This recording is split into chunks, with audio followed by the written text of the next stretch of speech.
It's a beautiful day in this neighborhood, a beautiful day for a neighbor. Won't you be mine? Could you be mine? It's a neighborly day in this beauty wood, a neighborly day for a beauty. Won't you be mine? Could you be mine? I've always wanted to have a neighbor just like you. I've always wanted to live in a neighborhood, Alex, hood with you. So let's make the most of this beautiful day while we're together. We might as well say, won't you be mine? Could you be mine? Won't you be my neighbor? Hello, everybody. Hello. You've never caught the very beginning of the stream before. Well, welcome. I'm glad you're here. I'm glad you caught it. This is our nightly ritual. Among other things, there's lots of nightly rituals we do. That's one of them, though. That's one of them. Thank you, Quizzle. I appreciate you guys.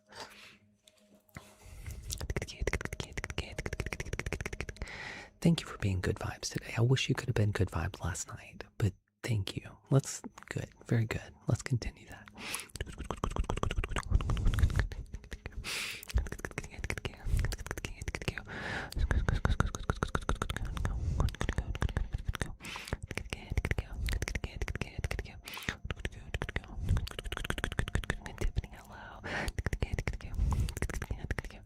General Jen, hello. How are you?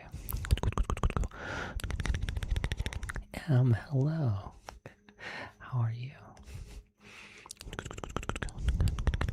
Theodore, hello.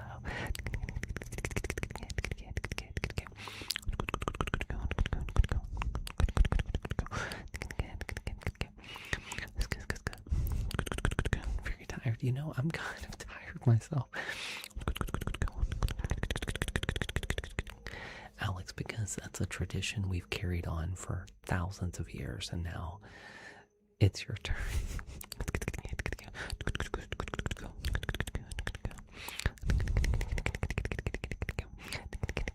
We can't wait.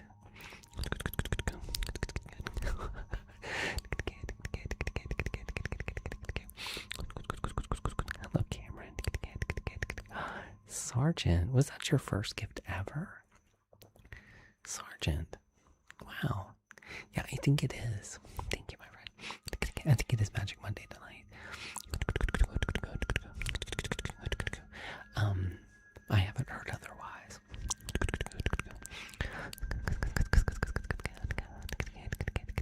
Hello, Aaron. Marconi's here early. Marconi, welcome. Locomotion, hello. Good. Joey, hello.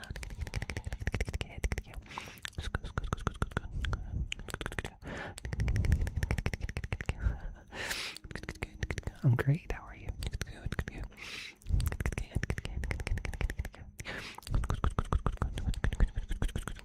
Now I gotta peel that piece of skin that's like hanging off the top of the roof of your mouth. That's the bone you have to pick with me. Well, I'm gonna, you know what? That's a good bone to have. Sergeant. Thank you for your first gifts, my friend. Thank you, guys. Guys, do you know what time it is? Is anybody? Um, well, we'll continue the Marconi discussion in just a moment. Macaroni is now Marconi.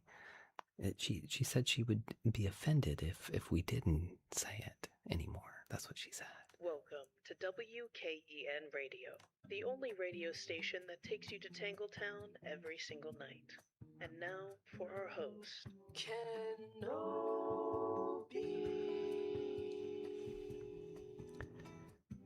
That's right, my friends. Oh, we're going to have to do, like, Caleb. He's like, you're going to have to do this intro totally in your southern accent. Thank you. Caleb, where you been? You reached WKEN. It's the only radio station where you're going to find your host. That's right. Barn door guy. He says you're gonna have to start talking in an accent, otherwise, miss you too, my friend. Listen, this is what we're gonna do. We're gonna take you all the way to Tingletown, my friends. First of all, what we're gonna do is we're going to tingle those socks off. Caleb, you got your socks on? And then, for old time's sake, that's right. And then we're going to tingle your toes.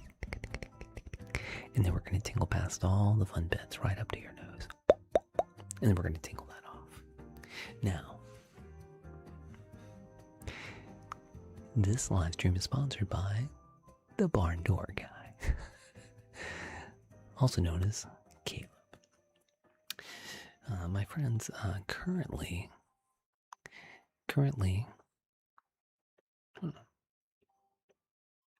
it is 21 minutes to the top of the hour, in which case we're going to do a rock block of tingly triggers designed to take you all the way to Tingletown. I feel like I needed to. Does somebody, Spotter Ricky, thank you, Neon Vibes, thank you guys. Oh, I missed something. Let's see. Hold on.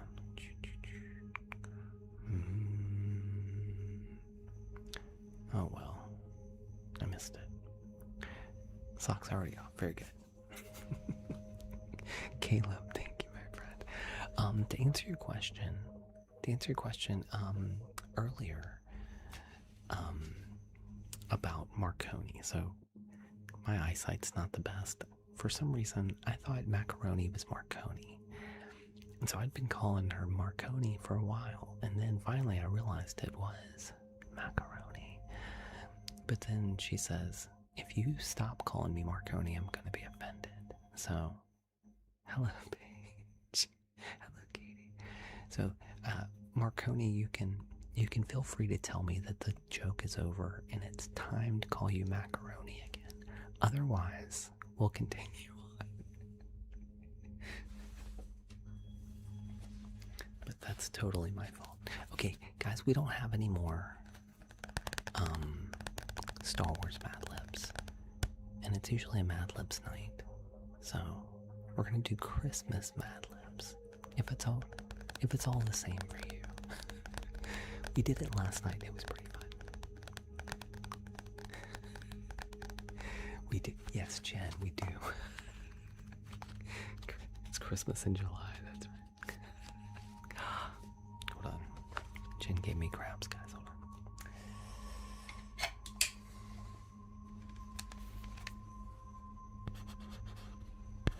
I knew it was going to happen sooner or later. She's been hanging out with Lenovo. Who's been... Megan, hello. Who's been hanging out with Borkins?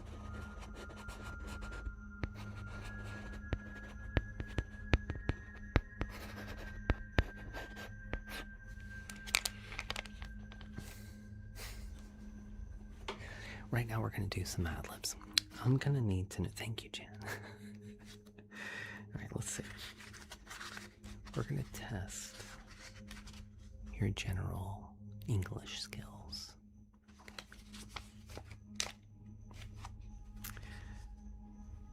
This one's going to be a short one, I think. Where's Pixel Kate? Pixel Kate usually loves this. It's Marconi. Okay. I'm going to need some verbs. This one's called Snow Day Duty. Snow Day Duty. which is a fun word. That's right, Jess. Swim. Megan says swim.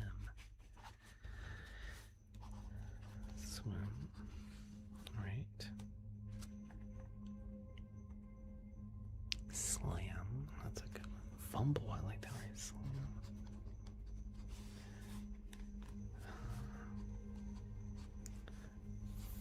Fumbling. All right.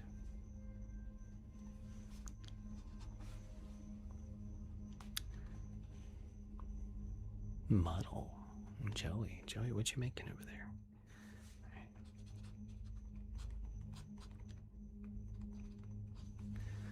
Just making an old fashioned, I bet. Fiddle. I like fiddle. Okay. Fiddle. Alright. Okay. Now we need some nouns. We need some nouns. Some nouns. We don't muddle enough, that's true. That's true.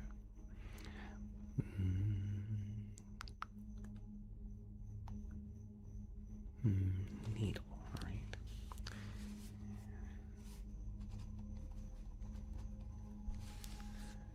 Right. Blaster, why not?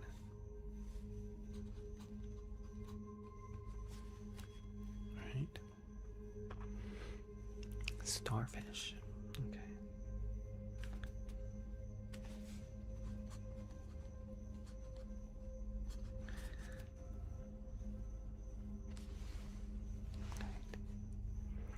Death Star, why not?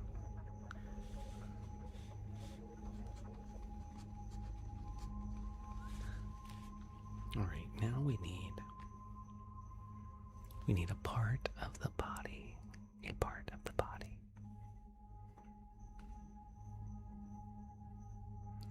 A sanctuary. A part of the body. Heart, arm, ear.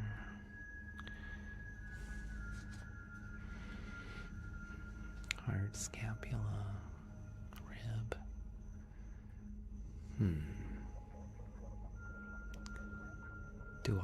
Do you mean duodenum? Pinky. I'm just looking. Tailbone on it.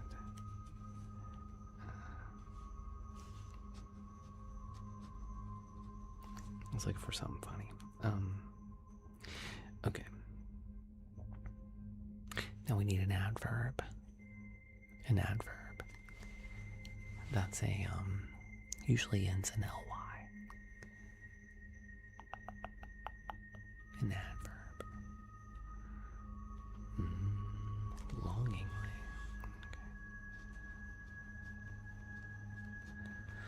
Alright. Now I need an exclamation. An exclamation.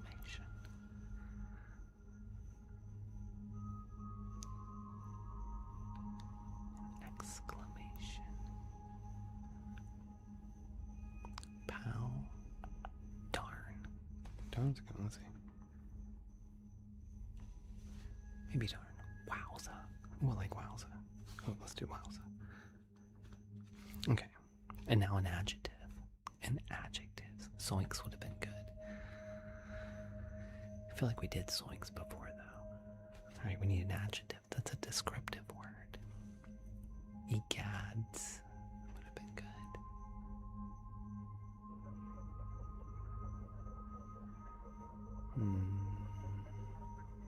Loud. Awesome. Outgoing. Soft. Gassy. Oh, gassy. I like gassy. Alright. Okay. We're going to read these Mad Libs when we get to 75,000 likes. Okay, like that. Do we have laser pills? I don't think we have laser pills. Guys, when we get to 75,000 likes, which is not far, we're going to read these Mad Libs. So please tap that screen. Tap that screen. Share with a friend. Can we get, how many shares do we have? It doesn't tell me how many shares I have anymore. I used to be able to see my shares. How many shares? Oh, we got 56 shares. Guys, can we get to 250 shares? That would be great. If you could share with a friend of me. Your Uncle Ben. Your Aunt Peru. Frank. In the meantime, we are going to do the best trigger in all of the TikToks. This is the trigger that we like to call the planet of the beans. Okay. Alright, let's do it. Thank you, Karen. I appreciate it. Hello, Bria. How are you?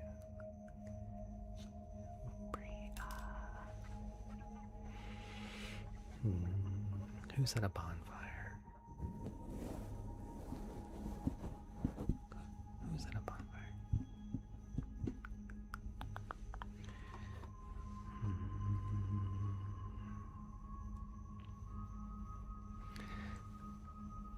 There is Tatooine. Hello.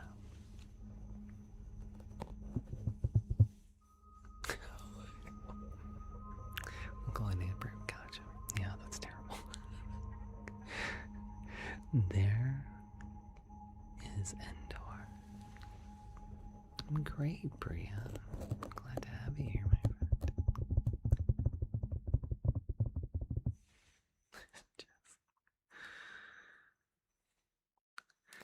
And there is one of the sons of Tatooine.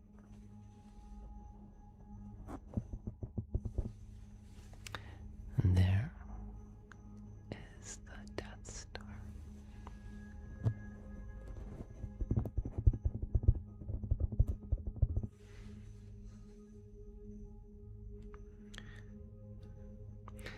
Casey, I think the problem probably was we were doing Mad Libs. There was lots of stuff going on.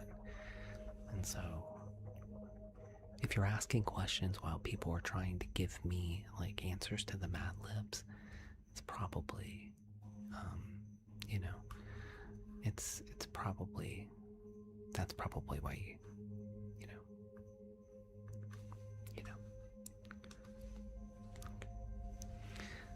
There is the second son of Tatooine.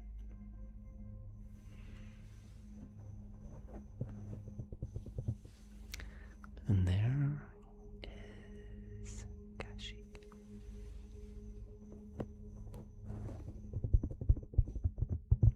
You're the entire country? Wow. Oh, Iraqi. I gotcha. I thought that was an exclamation point. Iraqi.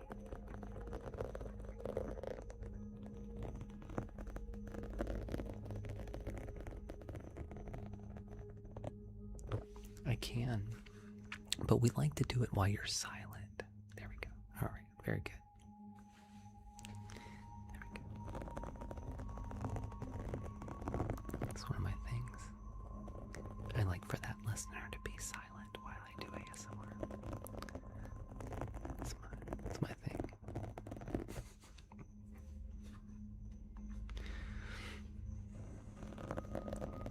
I like how we're like stuck at 306 people right now. TikTok, you can let more people in. It's okay. That's right.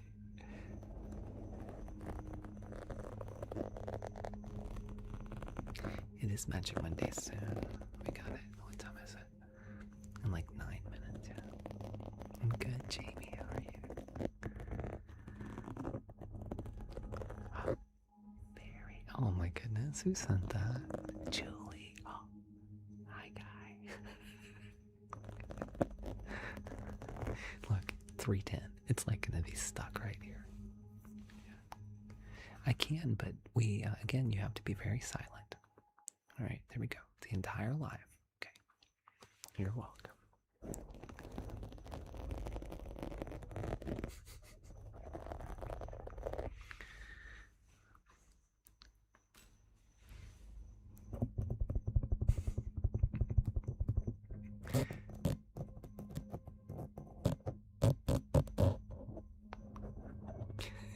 Yeah,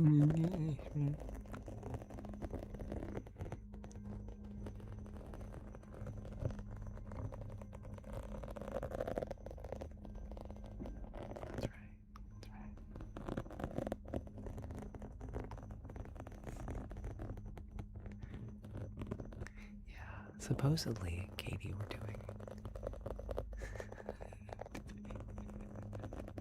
Is that your trigger? Katie, yes, supposedly we're doing Magic Monday tonight. Kate gets the tingles from mocking sounds.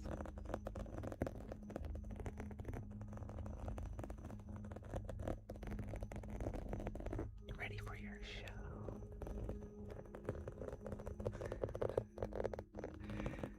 Another chapter tonight. Have you been enjoying my story?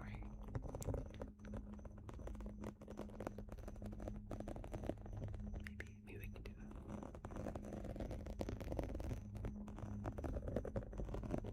I've been enjoying the story. Joey, that was sweet with the poetry score. Joey. Oh, we just hit 76. Okay. Thank you. We're about to read our Mad Libs. Joey, thank you. And, no, I'm sorry. And also, and Julie. Thank you.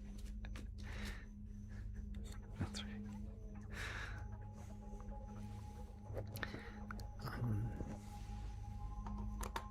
feel like I just answered that question.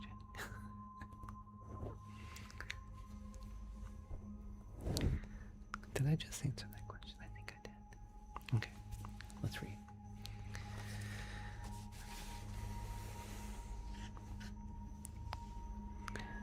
Okay, this one is called Snow Day Duty.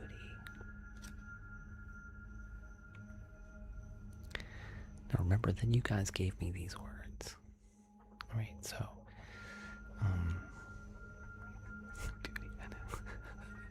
In the snow. You guys cannot be mad at me. You guys gave me these words. Okay. Alright, here we go. Before I swam into bed, I pulled the needles down low. Then I closed my tailbone, slamming it with snow. And while I slept lovingly or longingly, all fumbling into my bed, I had dreams of blaster ball fights muddling in my head. The next Death Star woke up and yanked open the starfish right away. Paige knows what I'm talking about. I saw it had fiddled all night.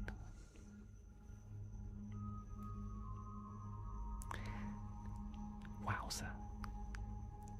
It's a gassy day. Closed your tailbone, yanked open the starfish, and fiddled all night. No wonder it was a gassy day.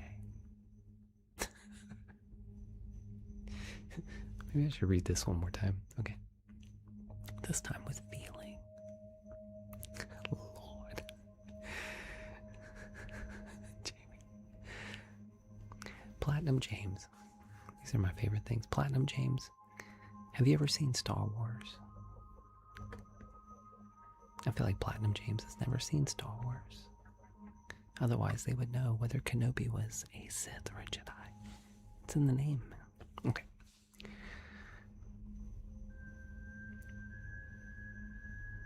Before I swam into bed, I pulled the needles down low. Hold on.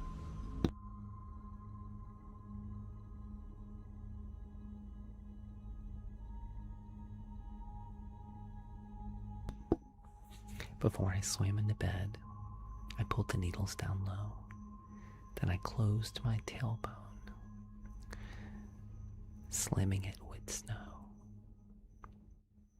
And while I slept longingly, all fumbling in my bed, I had dreams of blaster ball fights muddling in my head. The next Death Star woke up and yanked open the starfish right away.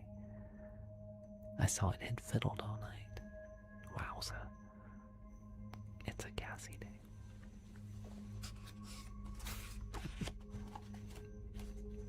In the ER. That's right. Wowza. Paige is like, we need to put that one on the special website. Where everybody can read it. Absolute sentiment, that's right.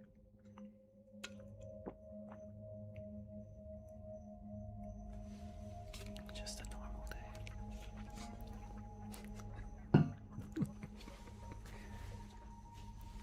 Okay. What time is it? It is 9:58. We have 2 minutes until Magic Mondays with our friend Eric is Magic. Let's see. Purple hearts in the chat if you love Magic Mondays. Let's see if he's on. He is on, okay. Never do what? What are you talking about? Okay. Oh, look at all our Magic Monday fans. Awesome. Alright, let's see. Just another Magic Monday. We need like a theme song for that. Whoa, whoa. Dee, dee, dee, dee, dee. Whoa, whoa. Alright, let's see. Let's just go ahead and invite him. Let's see what's going on.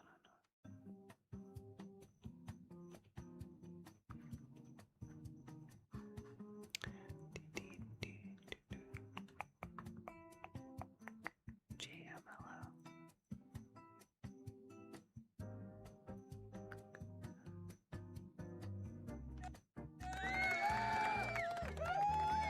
That's what I'm talking about right there. That's our friend Eric is Magic. What's that music playing? It's the music that we're playing. Where are we at? Look at this. This is backstage. Wow. Guys, it's a special night.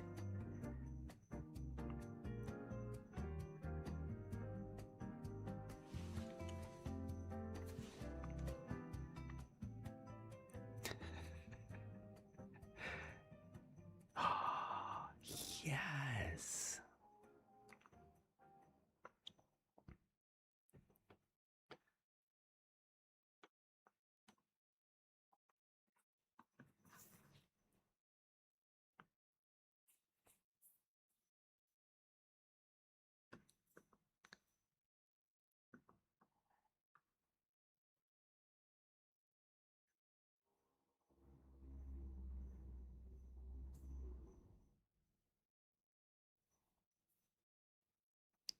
Wow.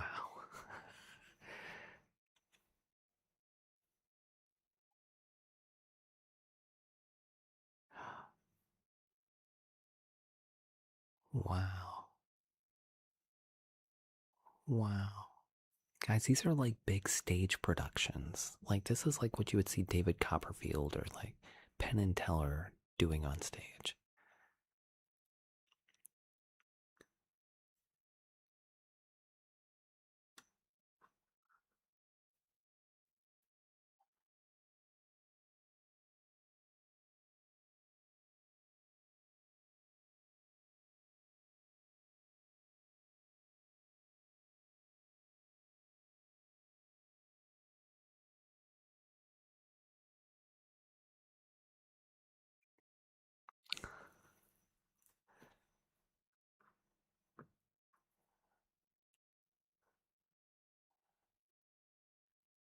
Wow.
Oh wow.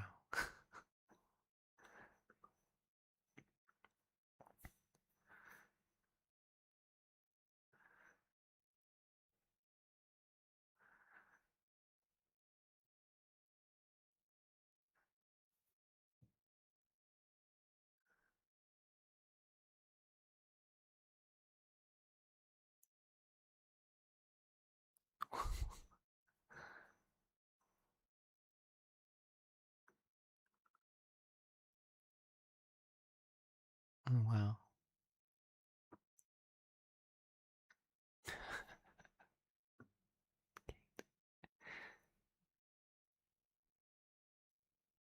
Oh wow.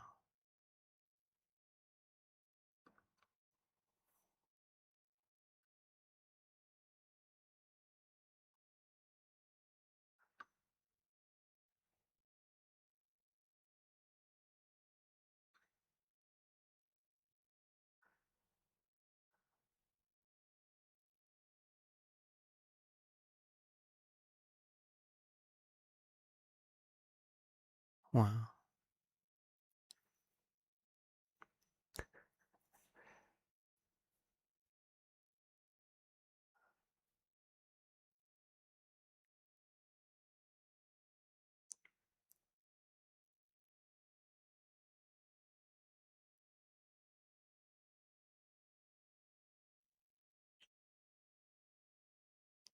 Oh, that's cool.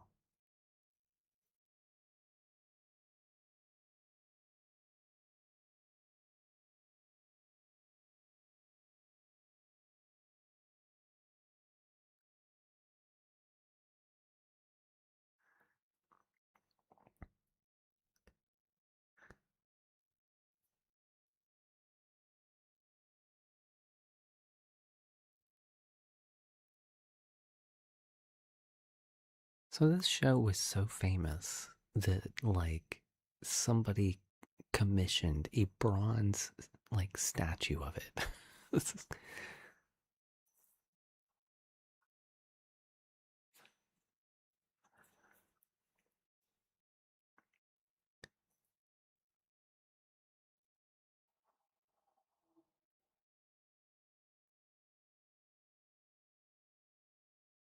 wow.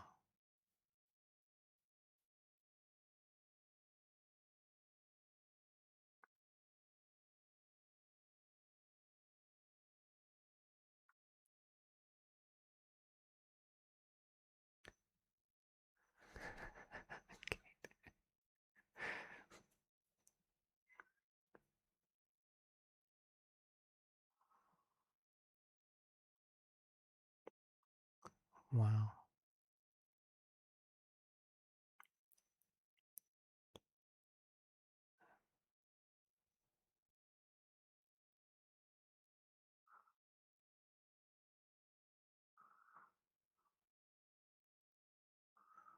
Wow.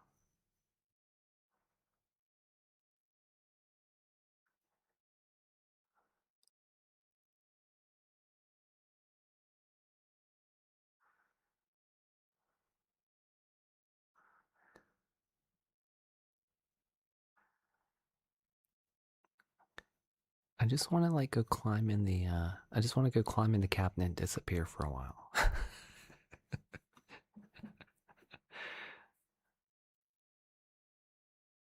Alex.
Oh, wow.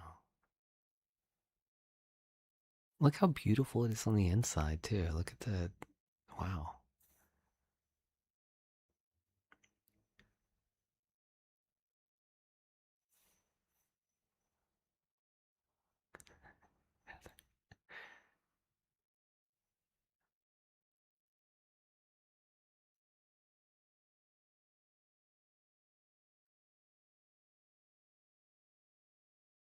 So cool. So cool. I'm excited for you, man. I know you were in a the you were in a much tighter space. So,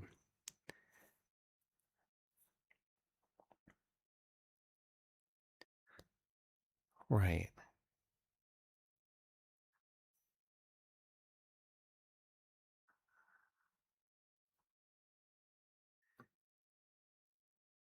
Well, guys, listen. So, yeah, Marconi's over here with said first Magic Monday has not disappointed, and usually we do Magic Mondays, and he does a like illusion or trick. I can never say trick because a trick is what uh, some some people. I know, but after Job has trained me from Arrested Development. Um, but yeah, like so he usually does magic, but this is his museum. He has one of the largest collections of magic, the largest collection of magic items on the East Coast, but just in general, one of the largest collections in general. And so it's exciting that every Monday we get to take a look at one of those, or in this case, get to see the museum. That's awesome, my friend.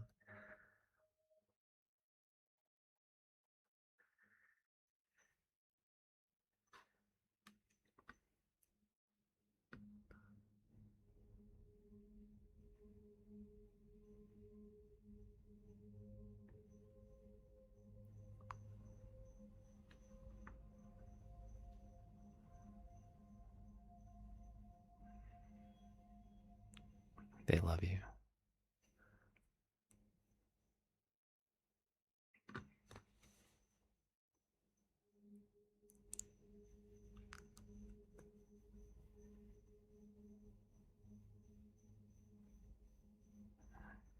Nice. I can't wait, my friend. Guys, Eric is magic. Please make sure you go follow Eric. He's you know, I say this every time, but if you go like just follow him and then go, you'll just it's like a smile for every like video. It's always something fun, and um I think Eric probably thinks I stalk him over there because I'm always like.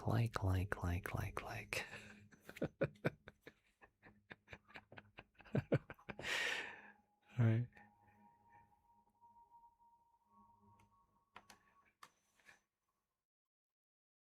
All right, same, my friend. Guys, Eric is magic.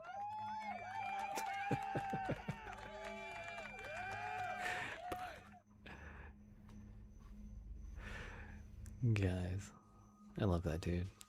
We had a really good conversation last week.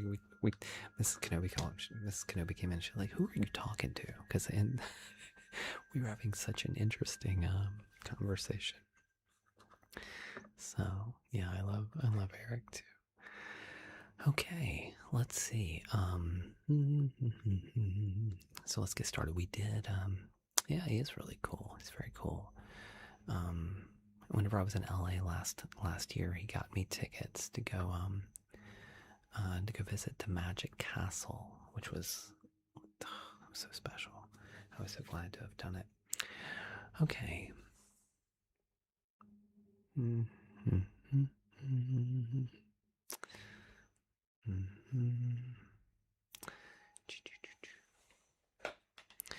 Somebody wants to know when I'm ending live. They're spamming it. Is there someone coming on after me as that deal? I'm curious why you keep like I was trying to talk to my friend and you were just like, when are you ending the live, Tina? Thank you. Is it because like am I taking up someone's spot? Like after I go, does somebody pop up in this? Like I don't know. Okay, just let me know. Thank you for spamming it though. Okay.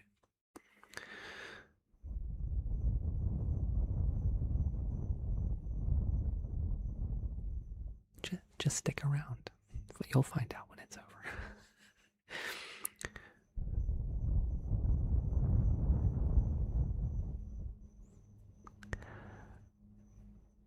Han Solo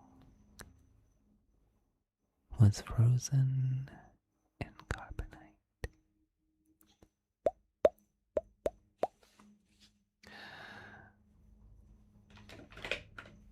And he got hibernation sickness, causing him to lose his eyesight temporarily. You too will also lose your eyesight temporarily as I give you oh the pearl chime, General Jen. Thank you. Thank you, Jen. Hibernation sickness.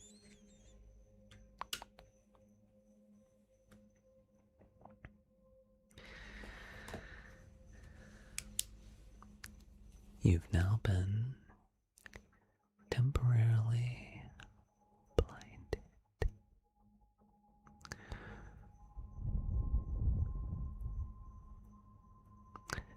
I'm now going to give you an eye test. I'm going to pass a light in front of the camera, and I want you to follow it with your eyes. Okay. Right, Marco.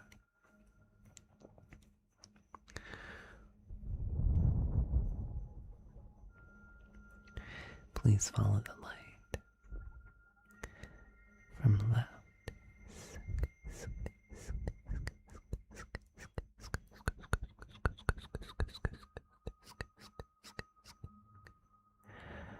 to right, and from right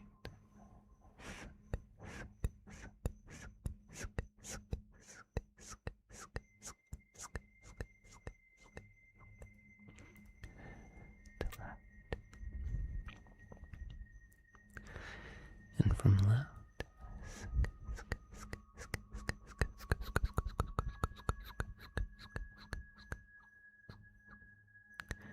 to right, and from right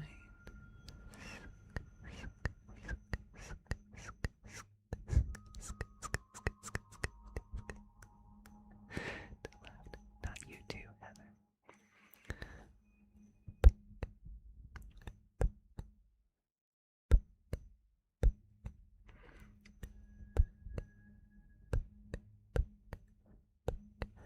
Cha-cha, hello.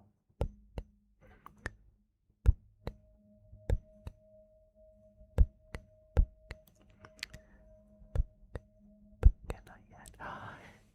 Heather, thank you, my friend. Where are we going? Heather, we're going to Rome. Rome, if you want to. Thank you, Heather.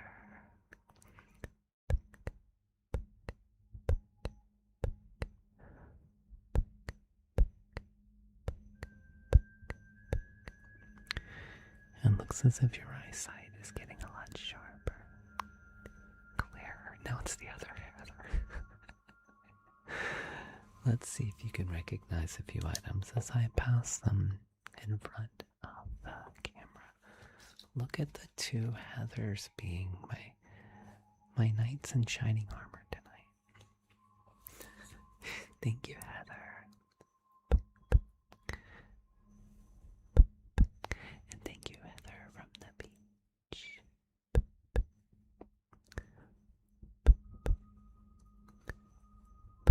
That's right, the Heather King.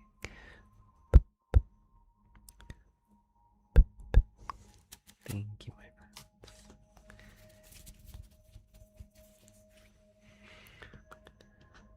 Two Heathers do not make a right, but three do make a left turn.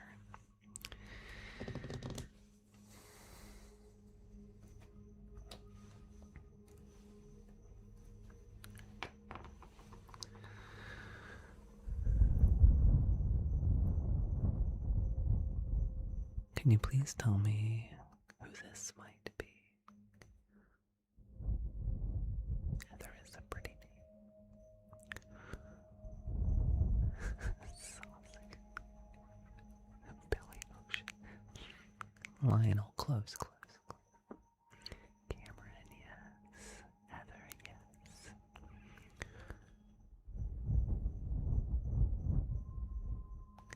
Marconi.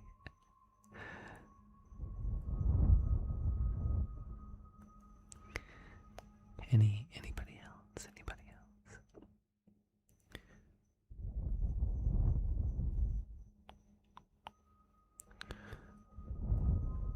If you said screen accurate Lando Calrissian, complete with the biggest chesticles in all of Star Wars, then your eyesight must be getting much better. He is pretty handsome, isn't he, Margaret? No, it's in here somewhere. His cape's in here somewhere. It falls off. Beefcake Lando.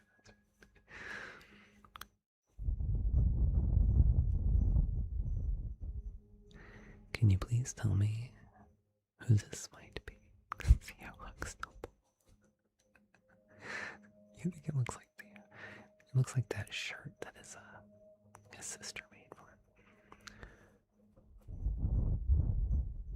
General Chen, yes. Heather, that's right.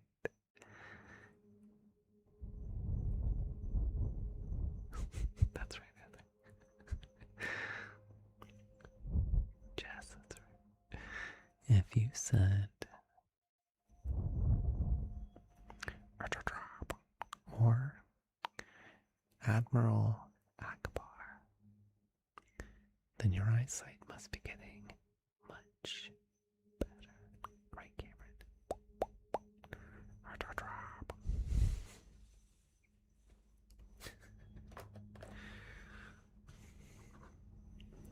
My fish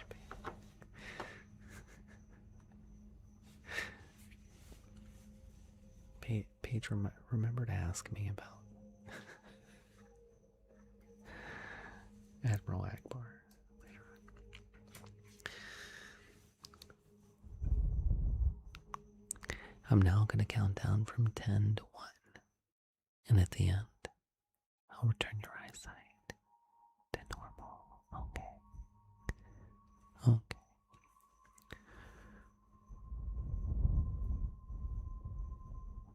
No, I haven't.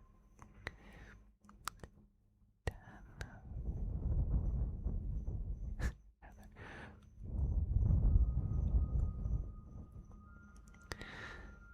9.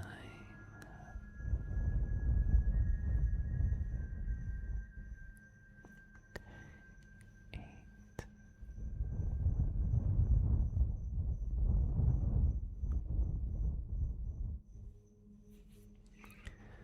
7.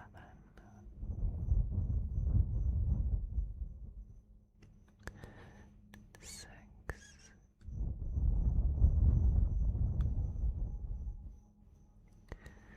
5.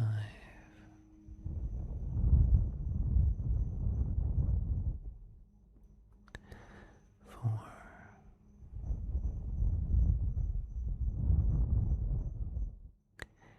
3. I don't know. 2.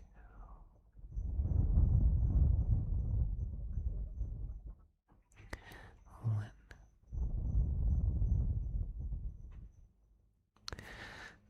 Your eyesight is now being returned. Returned to sender. Returned to sender.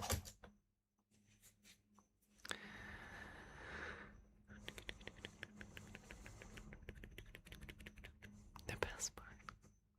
The ghost of Obi-Wan. Yeah, imagine we can make that happen.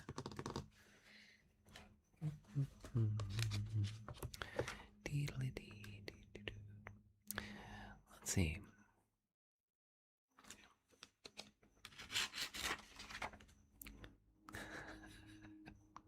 Marker. All right, that's so funny.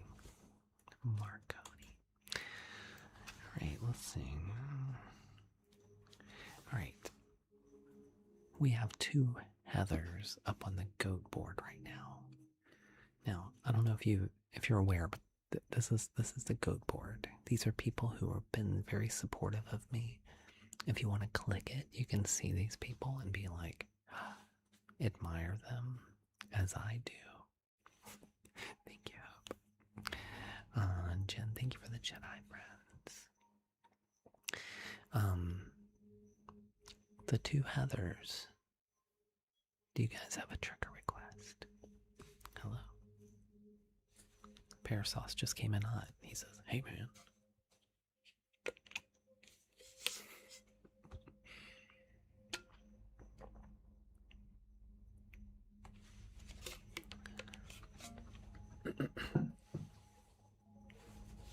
Hello.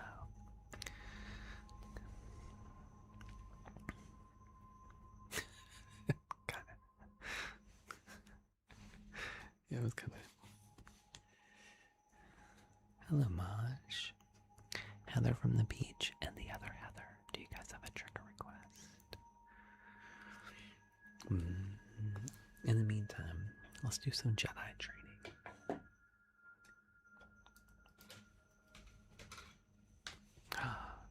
Just sent that Skull Flame. Yes. Skull Flame with the galaxy. And Cam with a Stingray. Oh my goodness. No, we will not check out your video. As a matter of fact, we'll mute you. This is not the place, guys. Not the place. Thank you, Cam. Thank you, Skull Flame. And the rock idol. Yes. Heather from the beach. Thank you, my friends.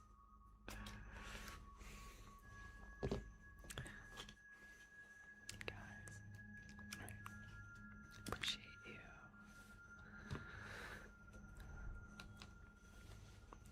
I have no idea what you're talking about. I've already forgotten it. All right.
Someone says that tapping is clapping unless you're napping. Doesn't make any sense. Let me explain it to you, because I feel like it's pretty simple.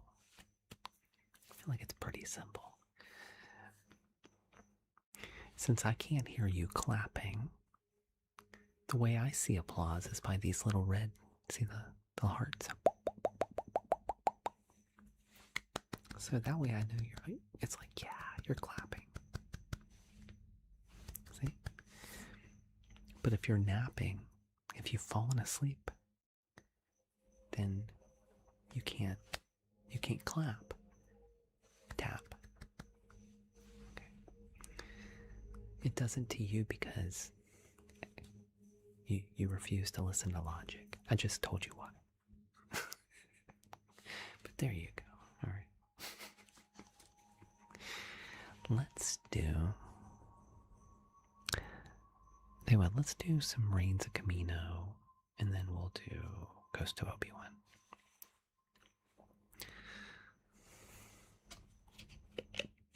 Did I not explain it? I felt like explaining it was pretty. Right? That's right, Kate. Did I not explain it good? I nailed it, thank you. Okay. You thought, I know, I thought it was obvious too, but I felt maybe I'd break it down for him. That's right, it's not rocket science.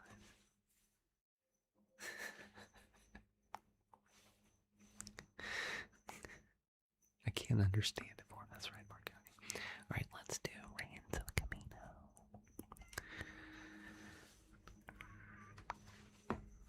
Turn off the room.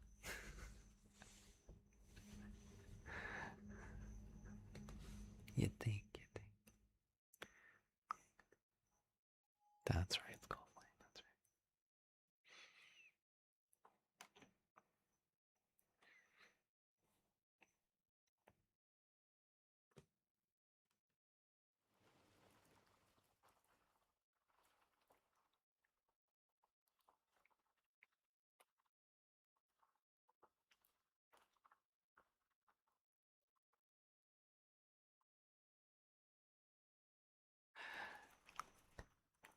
Heather, I didn't see your response. So yeah, totally. We can do cleaning the we can do hyperspace.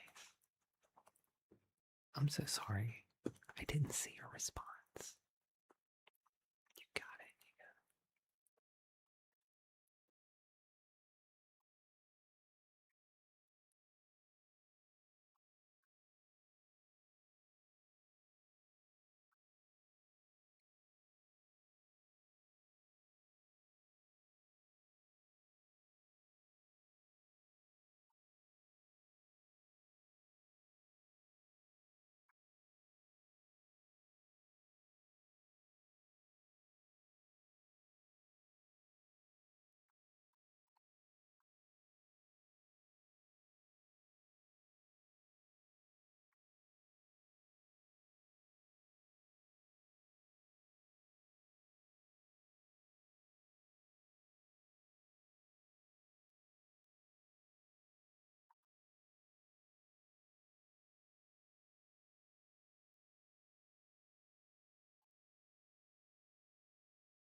Heather's an excellent chicken hole thrower.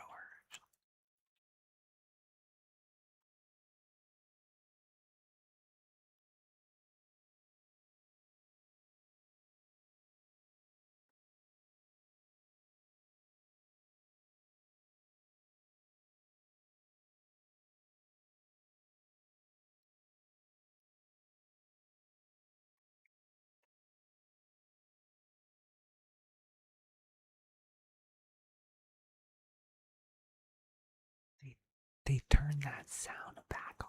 Oh my god.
Lestat, thank you. I was gonna say that.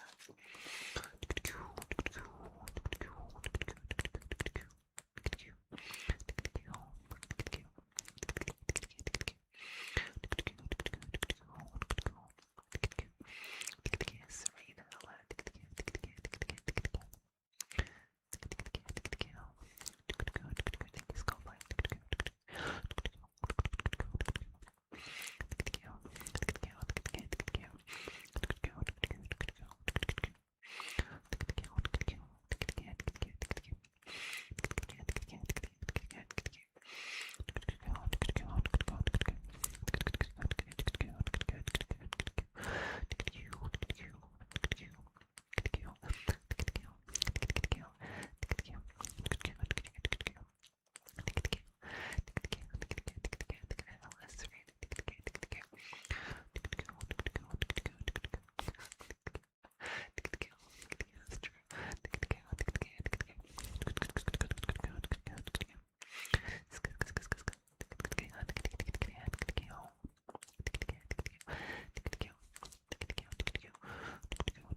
that's right, Brian.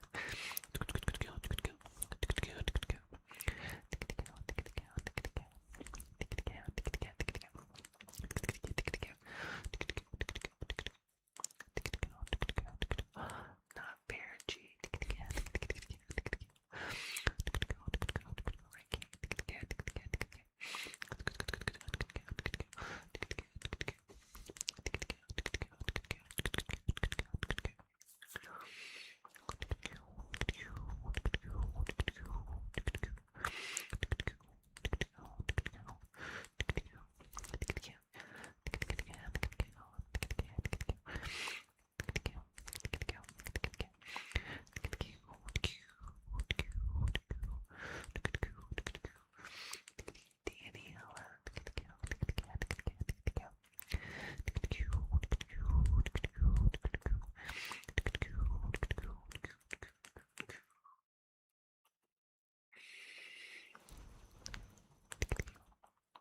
Oh no, my batteries. My batteries. Clouds.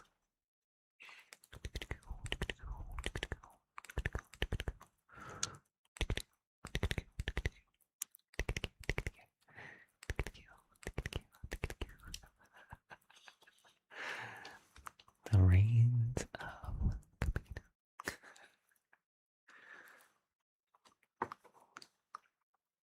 See if it works for the ghost to go.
For some reason, my mic stopped working.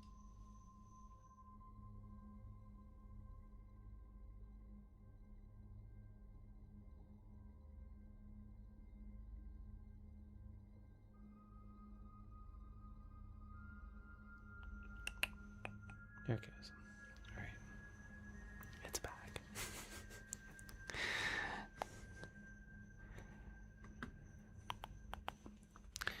Okay. Let's do hyperspace. I know.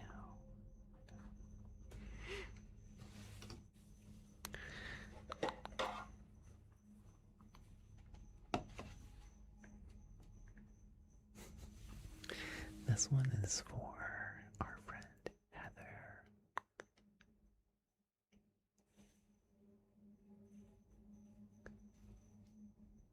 From the beach.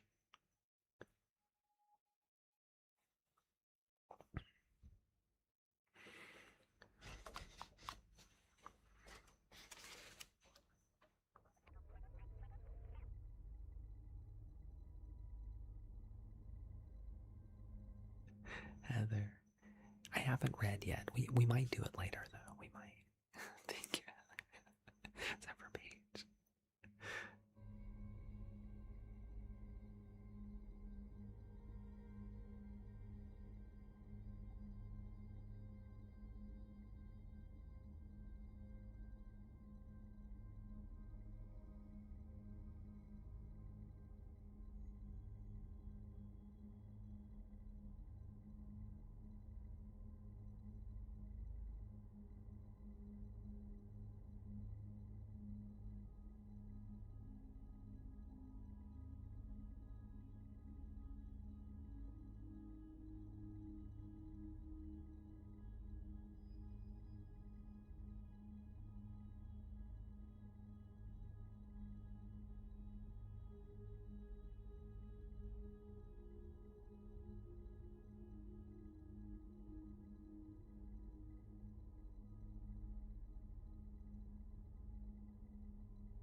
I look forward to it.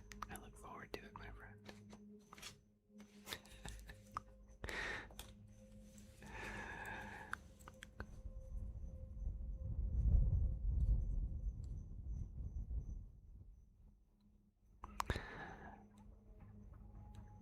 Budget Chewy.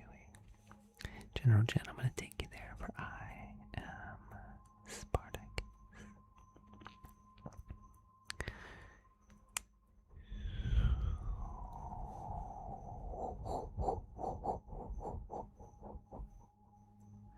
Guys, can someone explain why I'm in Star Wars?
Whoa, whoa.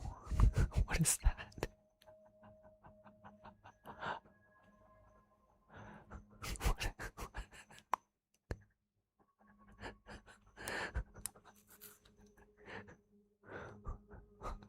What just happened? What? Why was it all in a... Oh, that means I have to dance.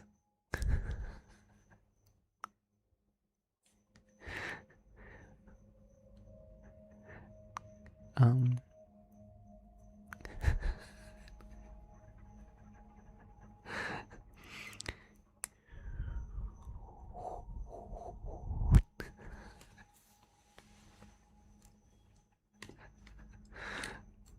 I don't know. Where did you even get that? That's kind of wild.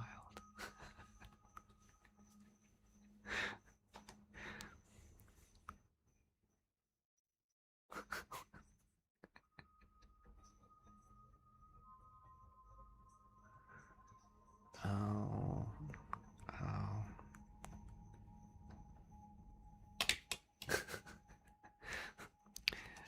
Well, the good thing about it is it at least it costs like $50 or something, right?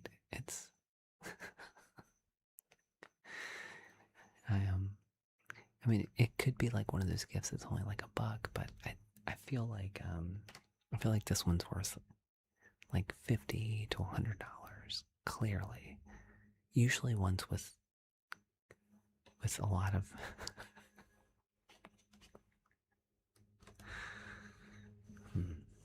Thank you, JM.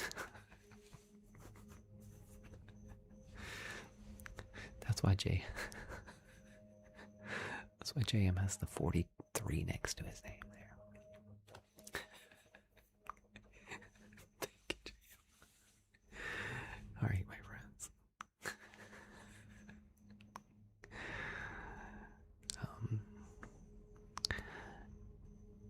We're I'm all confused now. Thank you. All right, you've now arrived at Tingletown. We're now going to clean the hyperdrive. We have to start the live.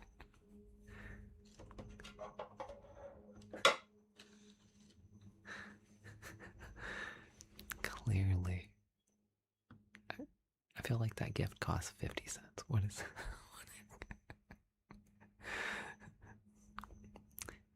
That's going to be a problem. That's going to be a problem for sure. All right. But thank you for sending your apologies ahead of time. It was $2. No. It's $2. Oh my God. You can remove it? How do you remove it? Good Lord. All right. Let's clean the hyperdrive.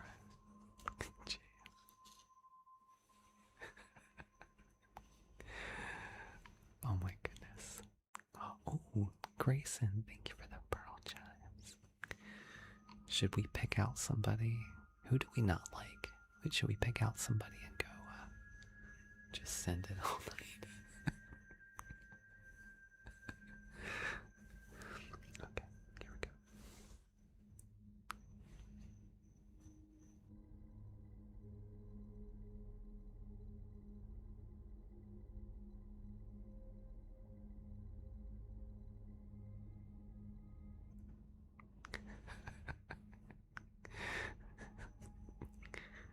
It would be cool. Yeah.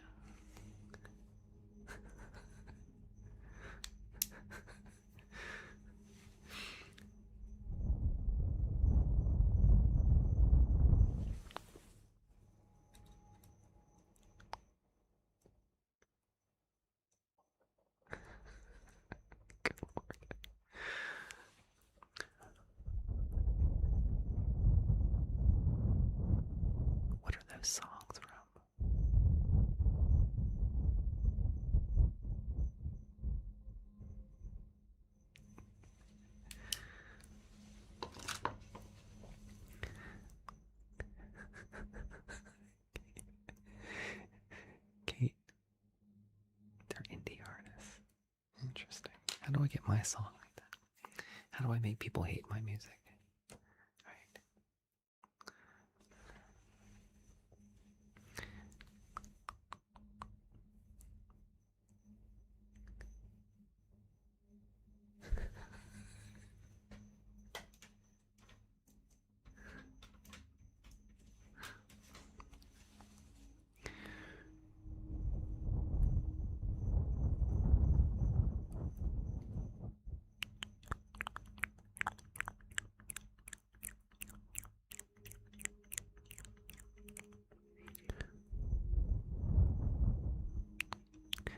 Where's Ghoulie Julie? Ghoulie Julie, go give him a good thrashing.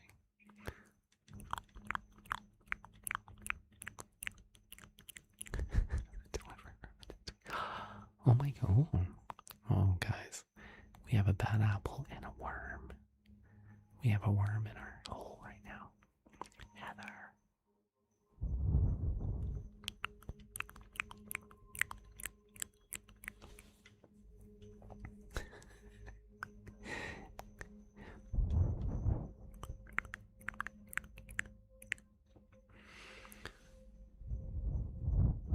Joey, no. No. Joey, we're going to get it all in our nooks and crannies.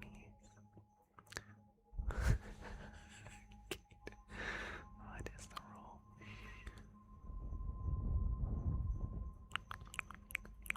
No. Oh, we're going to get salmonella. Get out of here. It's going to smell like roasted chicken once we fire this thing up.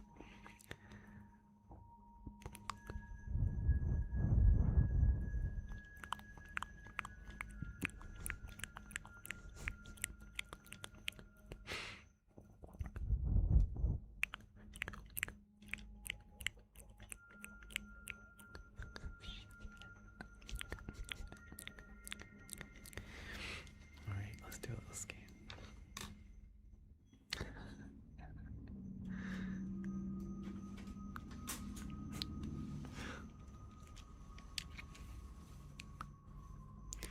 They say everything tastes like chicken.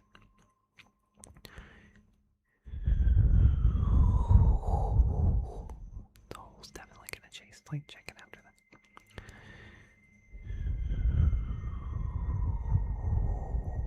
Connor, what happened? Where you been?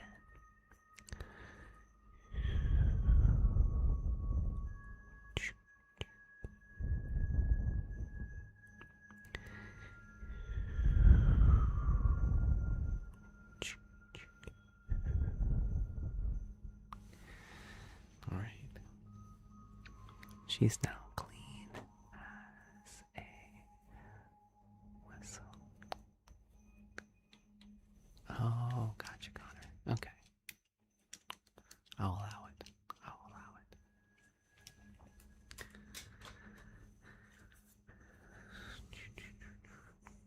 Okay.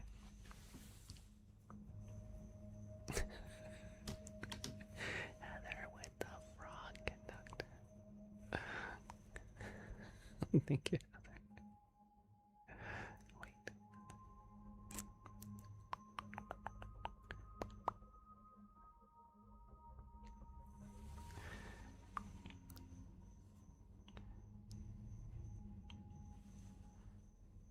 Do you really, Connor? I appreciate that.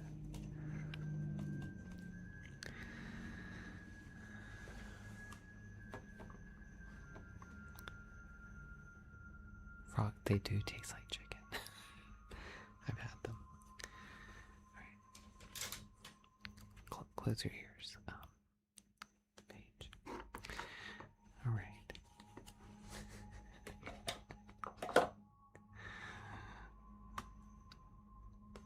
No. Alright, it is the rules. I have to dance. They do have nice legs, that's right. Hold on.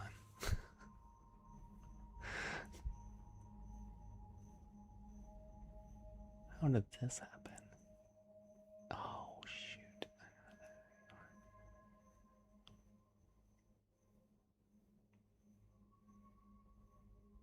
I messed up.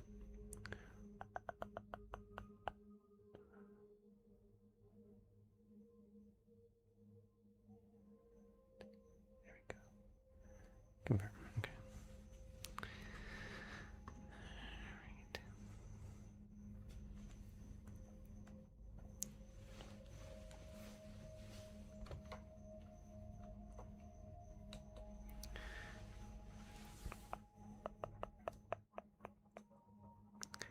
All right. Fair is fair. When we have, I have to do a dance. I have to do a dance. All right, hold on.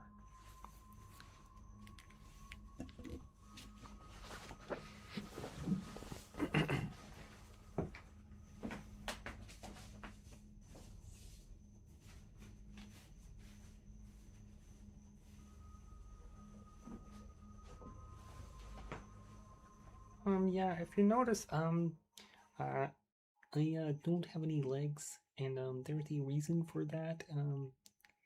ASMR Kenobi, he like, he like, he really did have frog legs, and now I have no legs. That's just the way it goes.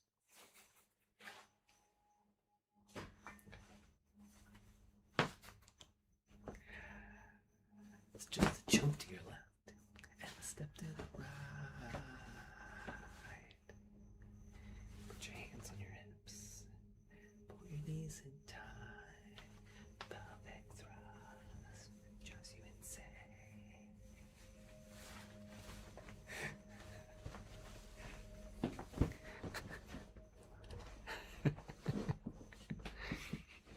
Yeah.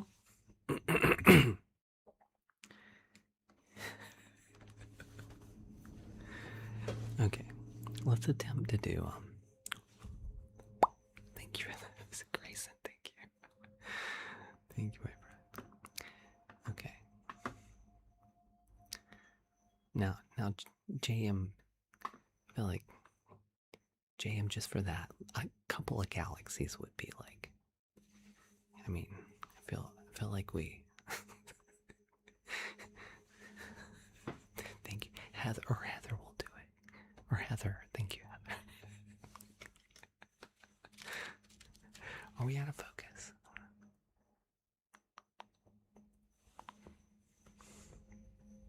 Here we go.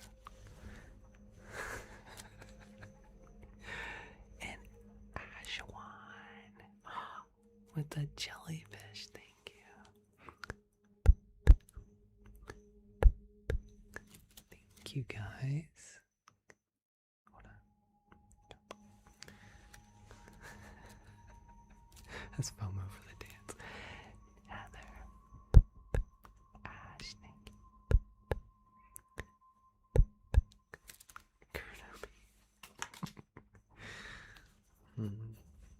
Alright, let's see. Alright, we're supposed to do Ghost of Obi-Wan, but my batteries died. So, I'm not gonna be able to do it tonight. I'm gonna have to. You can't pin your own,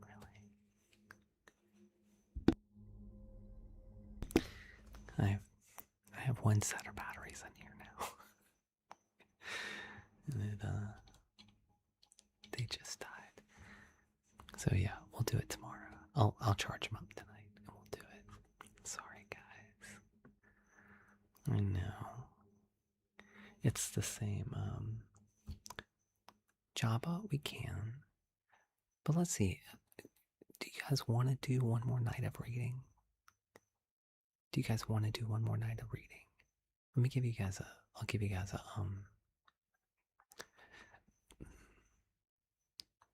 we'll take a poll.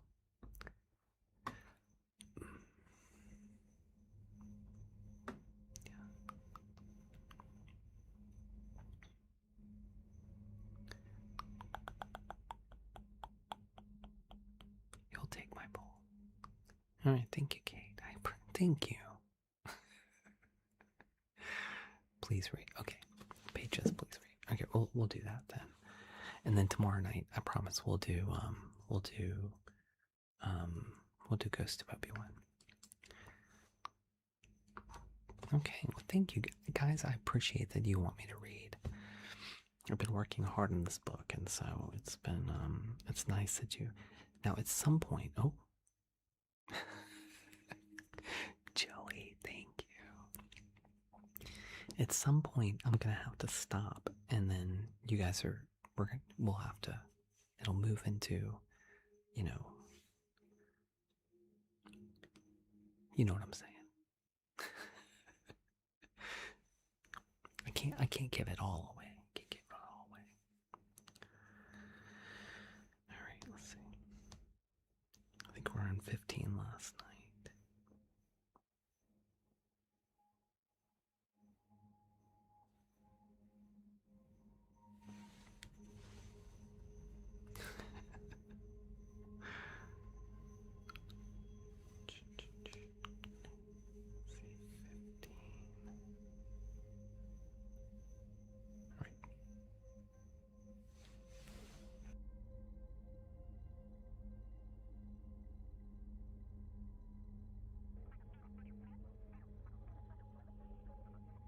Oh, spoosh, that's right.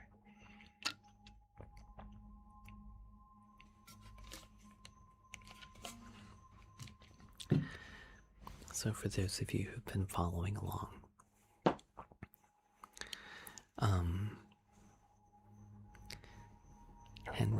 Henry sent her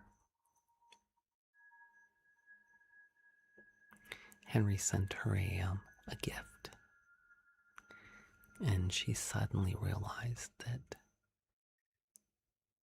he must have been watching her, because the gift was some things that only someone who had been watching her could have known. And he delivered it at her dacha, her house. And so, but she opened the gift, and she was very touched by it, but also kind of upset. Chapter 15.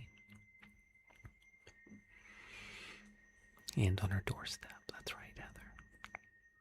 That's right. And he hasn't heard from her since she got the gift. Henry spent the next morning listening to whatever American programming he could find on the radio. He managed to catch the rebroadcast of President Eisenhower's annual address on the armed service.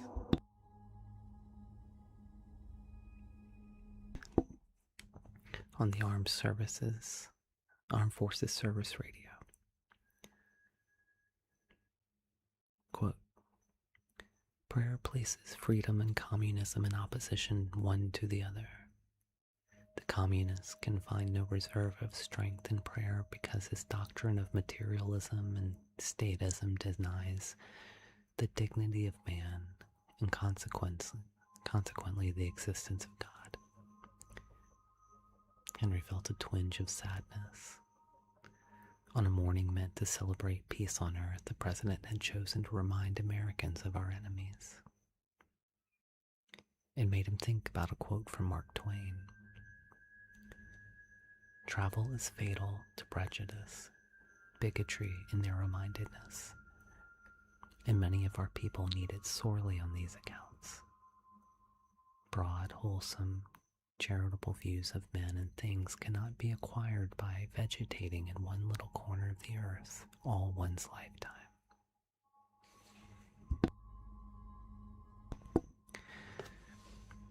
In his months spent here in Leningrad, he had become keenly aware of the difference between truth and propaganda from both sides of the world. As Henry scanned the dial for something more cheerful, he noticed his lone pine branch beside the radio. Henry began cutting little strips of paper and connecting them into rings with some rubber cement. Before long, a chain of paper rings hung from his hands. He slipped the topmost bundle of pine needles through the first ring and carefully wrapped the garland around the branch until it reached the bottom limb. He smiled. It didn't last. He turned away from his little art project and gazed out the window, catching the last bit of sunlight as it peeked through the trees.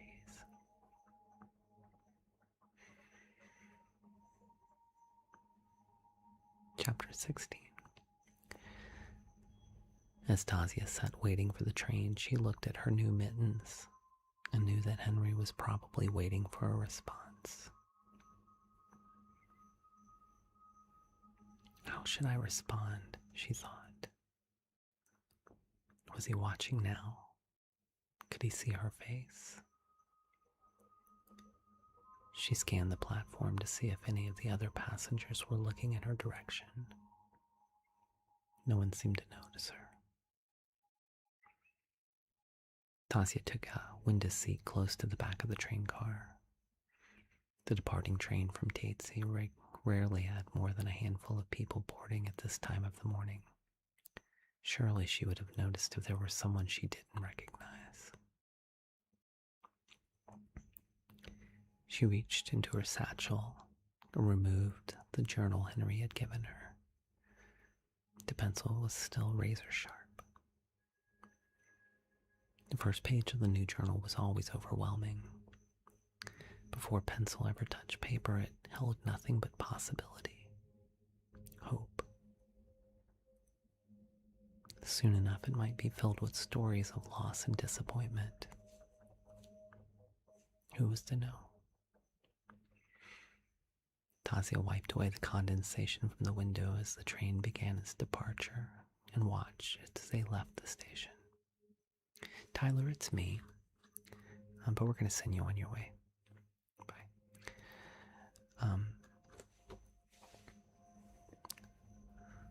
She began to write in the journal. A wolf appeared at my grandmother's door last night.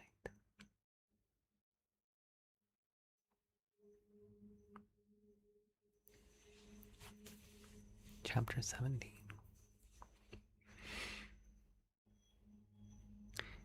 In his supply rations, Henry had received a few packets of hot chocolate.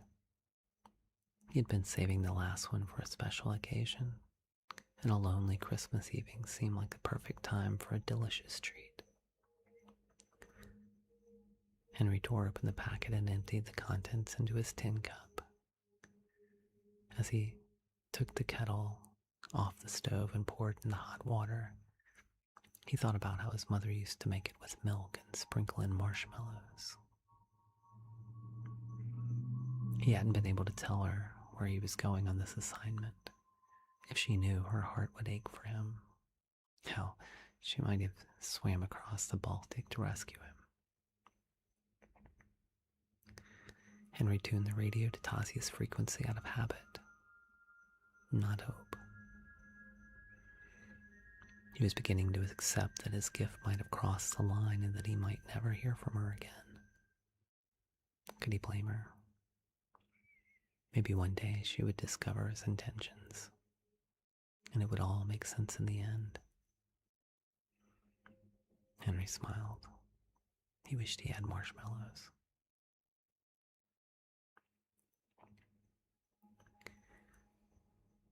I didn't get you anything. Tasia's soft-spoken voice crackled from the radio. All day I've been thinking, what does the wolf need? Henry's finger rested above the transmit button.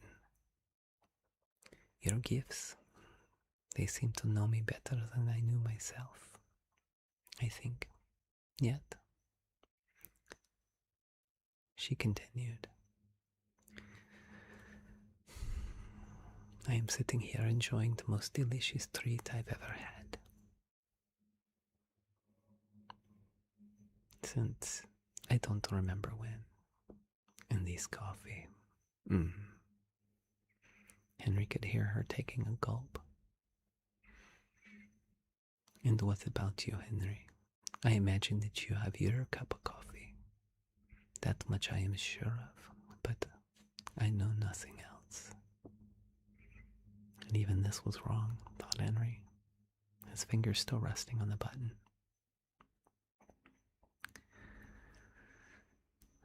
So what do I know about the man who knows so much about me? Ah, I think he's been hinting all along. He has not been shy to tell me. He could hear her fork scraping the cake from the plate. Da, she said with a full mouth. I will read from the play once more. Act 2, Scene 1. She wasn't giving him a chance. This was the gift he wanted. Henry smiled. He pulled out his copy of The Storm and followed along. Somewhere during Act 2, the book slipped to his chest and he drifted off to sleep. Merry Christmas, Tasia. Пока.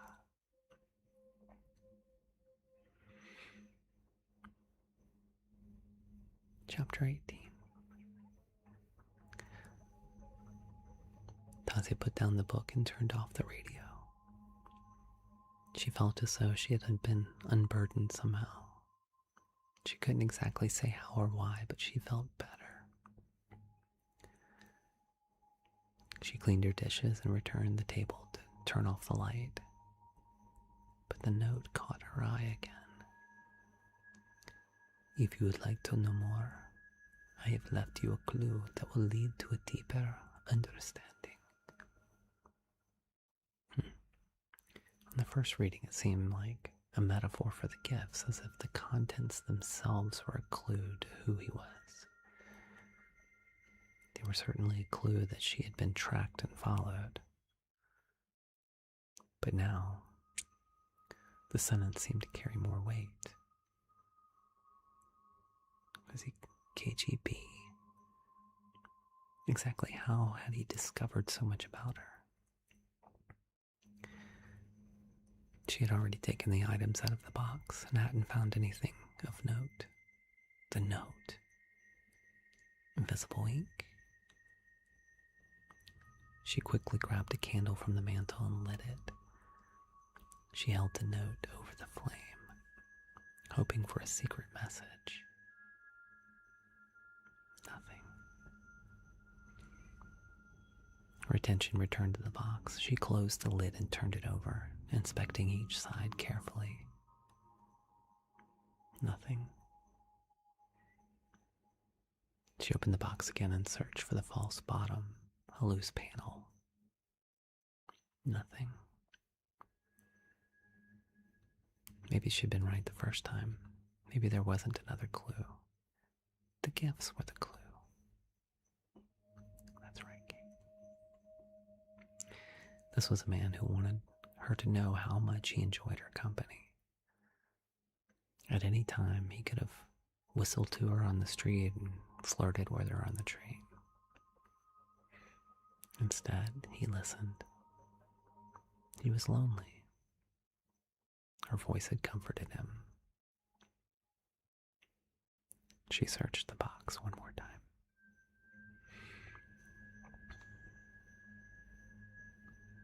You want one more? One more?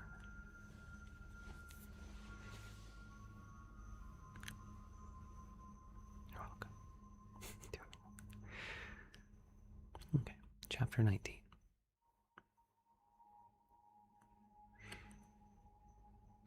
Henry shot up in his cot. The sun was up. What time was it? It was late. He hadn't slept like that in a while.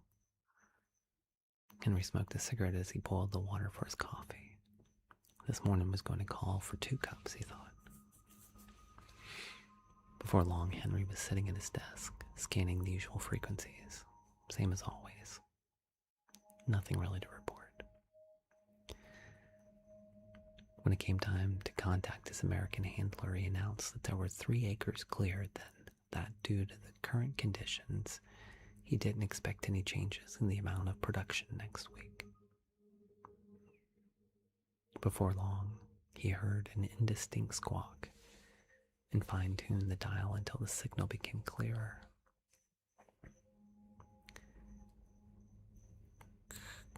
And we think it's time to move the workers 4 clicks up the hill to the next clearing.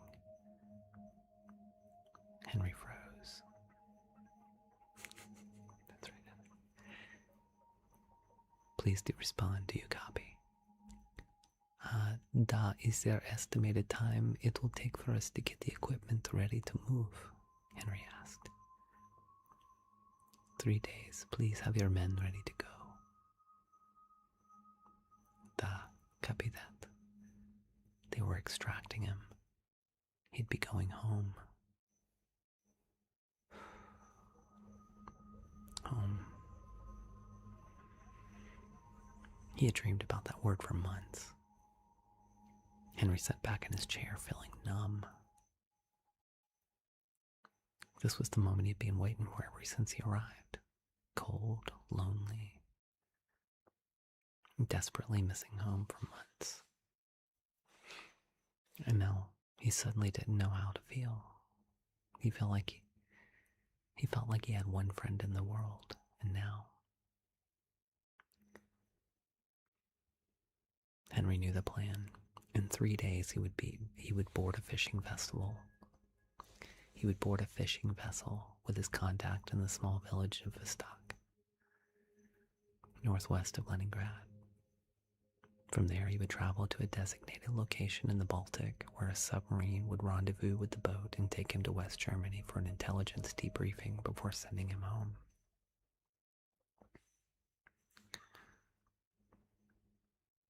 Henry still had some loose ends to tie up.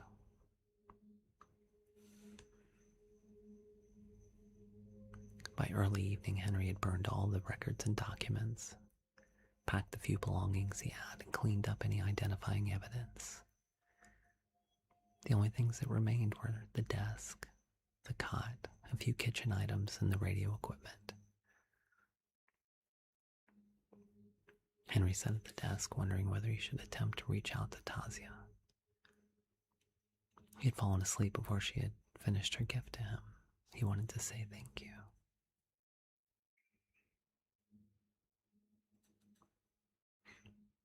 Привет, Tasia, спасибо. Your gift was a blessing that I'll never forget. Please forgive me if I troubled you. I never meant any harm, Paka. Never. Don't go, her voice whispered back over the speaker. Spasiba. Your gifts, they were thoughtful and I appreciate them. I think they said a lot about who you are. Henry felt lighter than he had in days. He smiled. Spasibo, Tasia. That means more than you know, said Henry. I am ready to write my own story, Tasia said. But in my story, you will be a lion and not the wolf. I have decided. Henry chuckled. And are you the little sparrow? He asked. Da, I shall spread my wings one day. I will have a cheeseburger. Have you heard of this? I have not, Henry lied. Please tell me all about it. You would love it, I think. It is like a sandwich with beef inside and a salad and some cheese. It is popular. And, well, you know. She giggled. Henry smiled. A salad.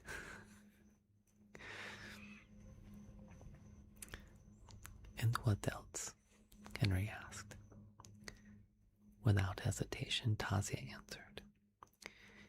A hot apple pie with ice cream on top. That was the most American thing she could have said.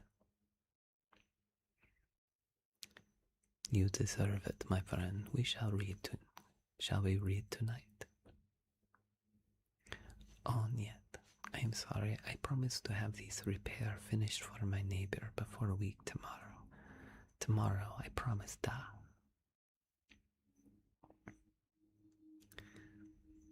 Of course, my friend. Poka Henry. Poka Tasia. The radio dissolved into static. Henry waited. Nothing. For the first time since he had arrived in Russia, the frequency was silent.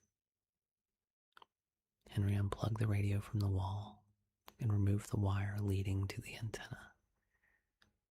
He gathered up all the remaining parts and set them by the door. He'd bury them behind the shack tomorrow.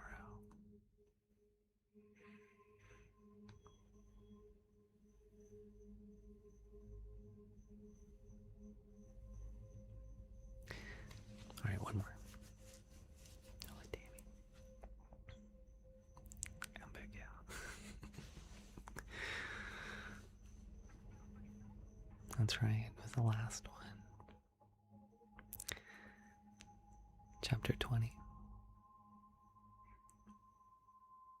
Tasia took her usual spot on the train and unbuttoned her coat.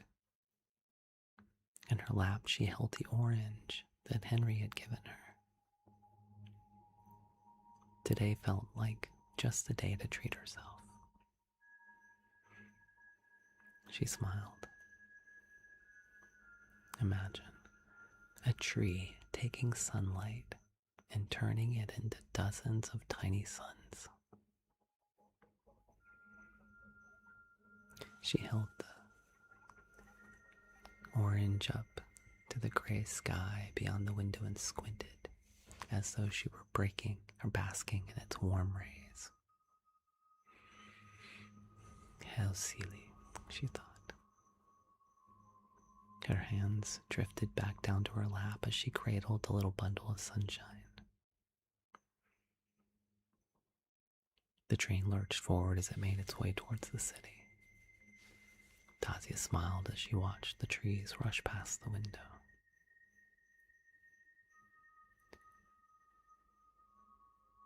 Hello, little sparrow. The voice behind her startled her.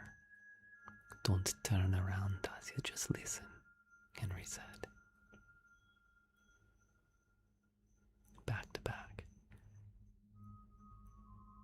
Tasia could hear them more clearly than she had ever had before. His voice was soft and comforting. She felt like she should have been frightened, but oddly, she was happy that he was here. I want to see your face. It is only fair.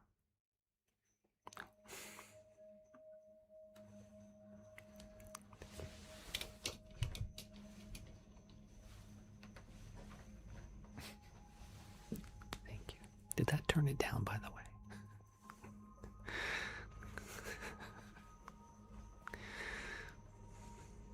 Thank you, money. I appreciate it. Did that turn it off, what I just did? Lord.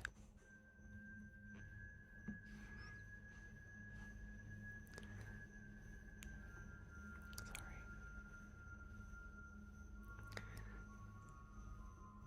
Did that turn it off? It didn't. Jeez. Okay. I want to see your face. It is only fair.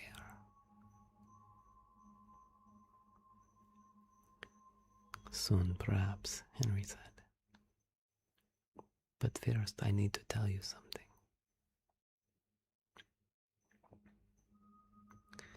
I will be spreading my own wings in a few hours, and I wish to continue our friendship.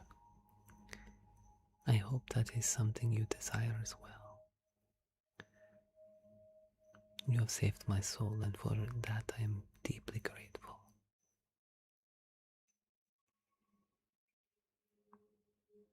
I am leaving you something that I hope will help you on your future journey, wherever your wings may take you. Henry, who are you? She asked. You tell me to spread my wings and then you fly away. How do I fly away? Where are you going? I can't give you the answer to all your questions here, but rest assured I have a plan. Do you trust me? Should I? Tasia snapped back. Then her voice softened. Da, I trust you. I don't know why, but I do. And I trust you, Henry replied.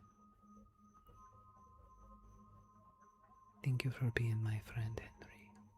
You listened when I thought no one could hear me. You understood me in ways I didn't understand myself.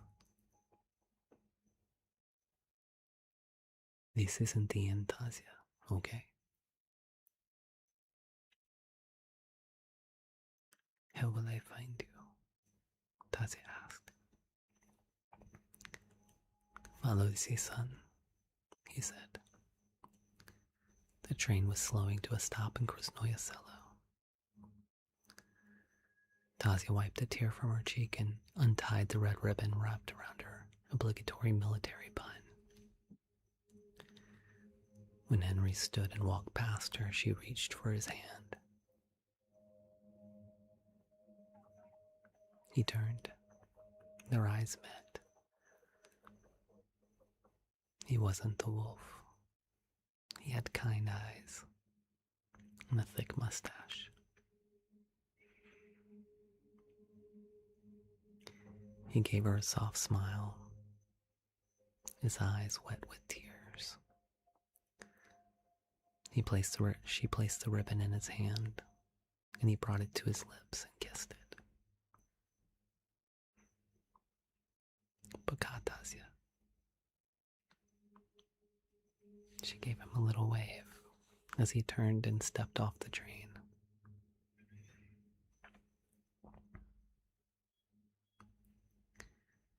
Tasia lowered the window. Пока, Henry, she called. She watched him disappear into the crowd. Follow the sun, Henry called back. And then he was gone.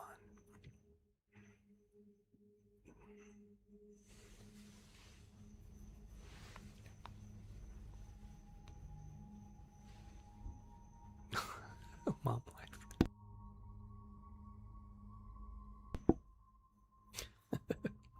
Mom life just sent me an orange, a sun, and a heart. Thank you, my friend. Yeah, it's gotten out of hand. Heather, where did you stop reading? Did you get? I don't think you haven't seen when he gets to America yet. Tammy, it's your birthday. Not out of hand. Happy birthday, Tammy. You got all the way.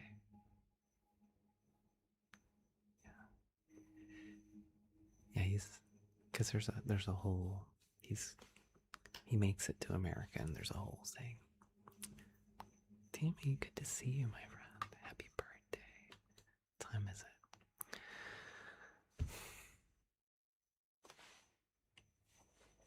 Are you guys still enjoying it? It was good. Oh, thank you, Vega. How do I find inspiration? All right, I don't know. This is I don't know. Every so many years I get.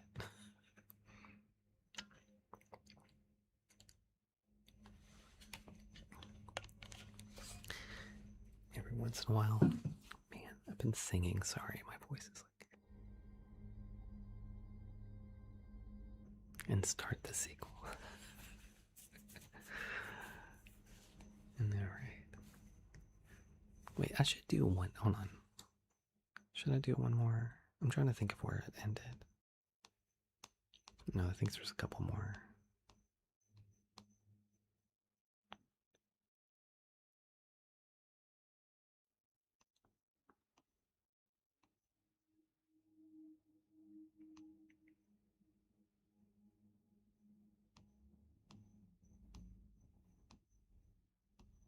Okay.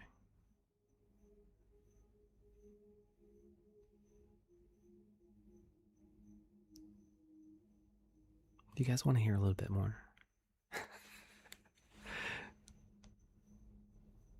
Let me give you a little bit more.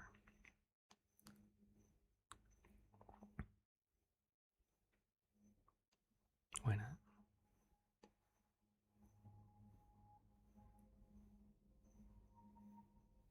Oh, I don't know. Well, maybe. Let's see. All right. Why not? It's getting close to where I left Heather, I think.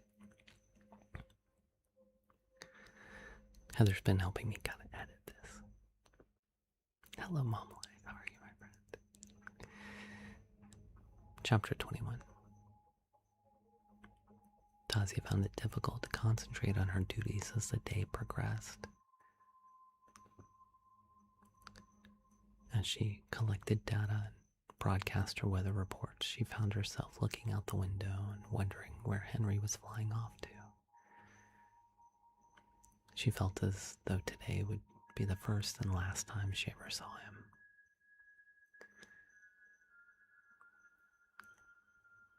As she walked back to Baltisky Station, she remembered her orange. Maybe I should just keep it to remember my friend. How long can you keep an orange before it withers away, she thought. No, Henry wanted her to enjoy it as a treat, not keep it as a keepsake. She arrived at the station early and planted herself on the bench at the far end of the platform. She reached into her satchel and pulled out a small pocket knife to peel her orange.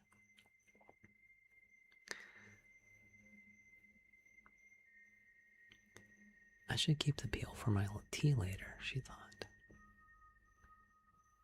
She carefully cut little wedges from the peel and placed them beside her on the bench.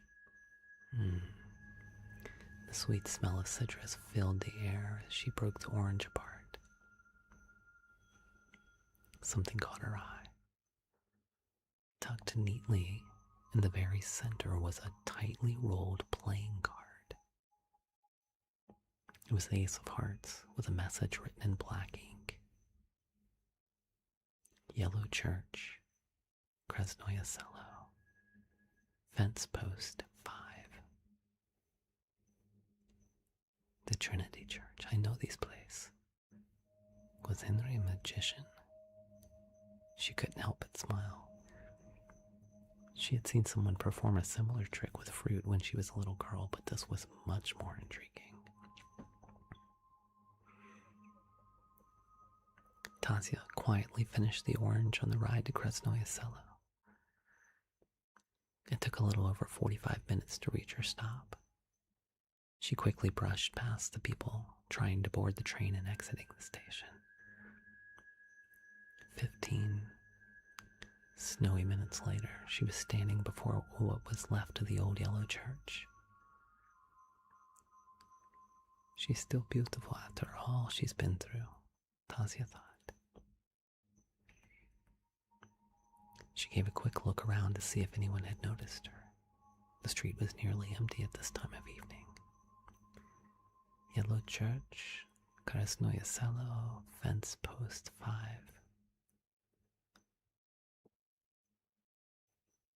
A metal fence ran along the right side of the church. Tasia casually walked beside it, counting. 1, 2, 3, 4, 5. As she looked around, still no one. She knelt down and felt along the place where the fence met the grass. Nothing. She stood back up and placed her hand on top of the 5th post. The post cap was a little loose. Tasia gave it a gentle twist and it came off easily. It was too dark to see inside, so she pulled out her flashlight and peered down into the hollow post. There was a bolt protruding through the side with a string tied to it. She gave a gentle tug. It tugged back. She quickly set down her satchel on the post cap and began pulling. Heavy, heavier than she expected. She pulled again, slowly, carefully. Inch by inch, something black emerged from the post. A velvet bag.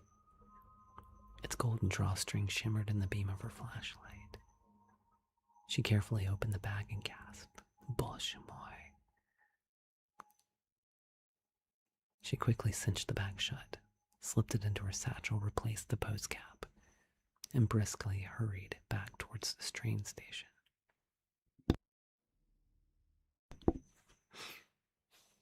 "Are you okay, miss?"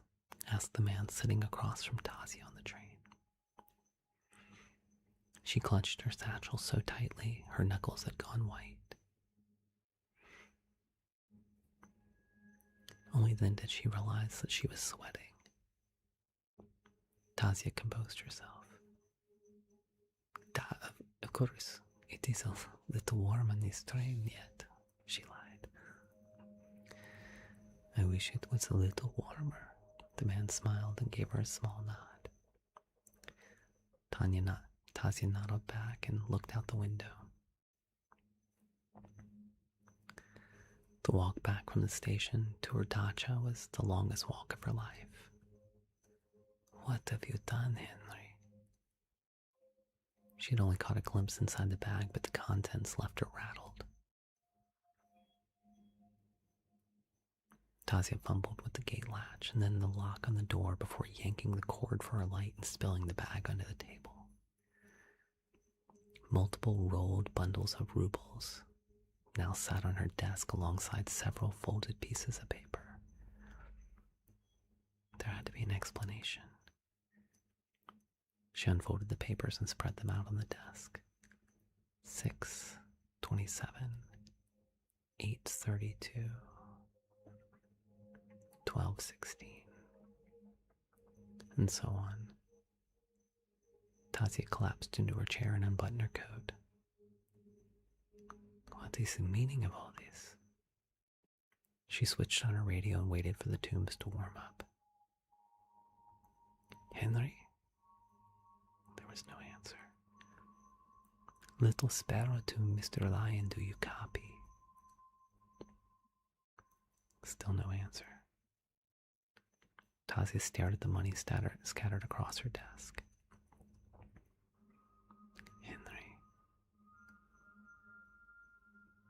Henry stood aboard the Whisper, a fishing boat with benefits, as she made her way west across the Gulf of Finland to the far side of the Baltic, where there were fewer prying eyes. In less than 24 hours he would be below the sea, making his way home, globe-trotting through a few countries, of course.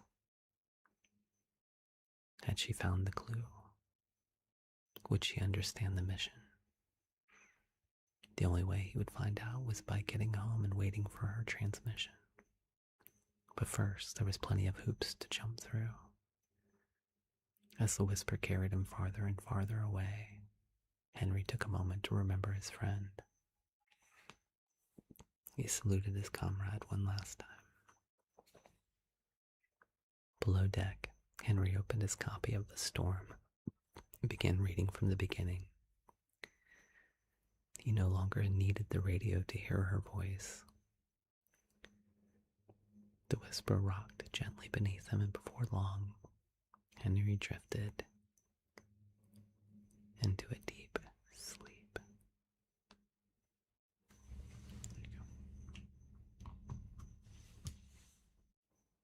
There you go. Oh, that's awesome, Mom Life.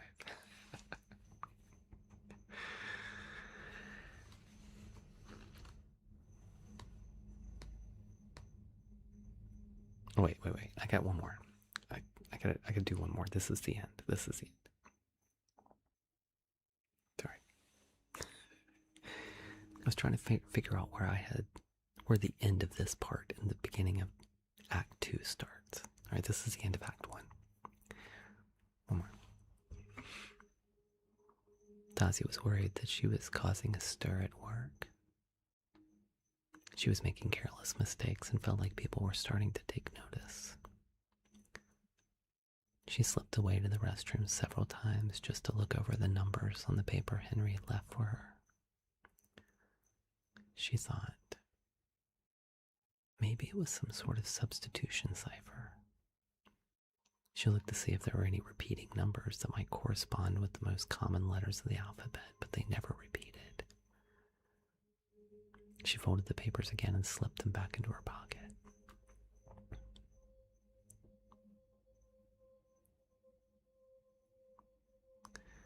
On the ride home, she pulled them back out.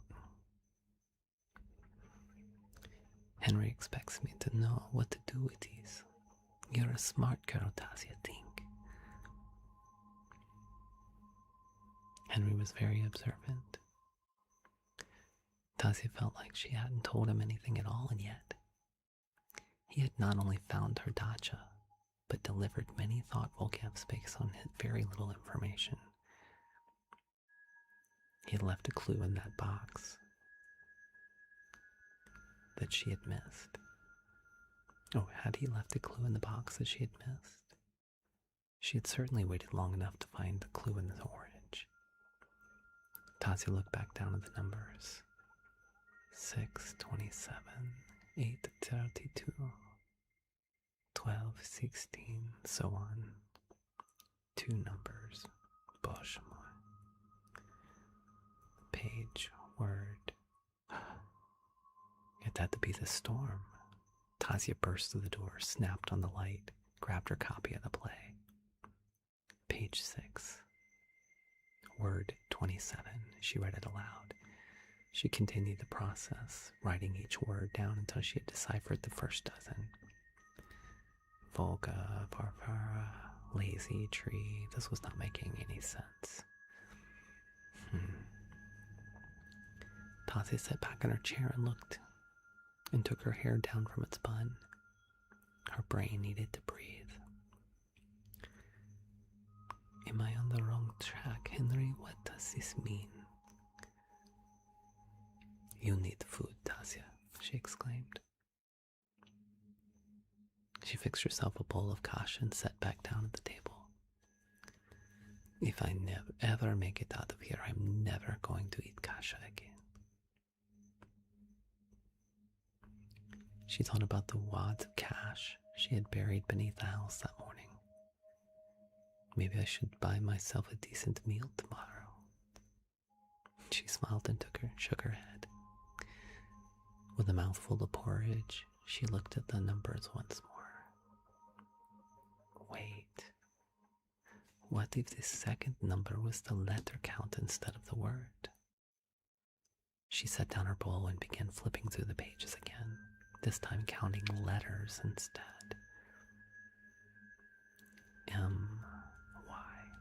My. Her pulse quickened. She kept counting. My name is Henry Volkov, and I am an American born of Russian parents. Yes, this was it. Tasia continued deciphering the message. Before long, she had completed the letter. My name is Henry Volkov, and I am an American born of Russian parents. I work for the American government and have the means to help you fly. The money is what I have left from my mission, and you will need it for Operation Matryoshka. Travel to Siversky. There is a watch repair shop. As for Mikhail, he is expecting you. Bring cash. I will transmit more details on our familiar frequency when I land.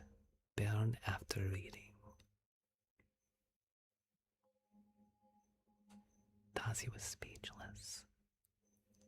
An American spy had been listening, watching, and he had never asked her a single question. I trust you, Henry. Commence Operation Matryoshka. That's it. That was where.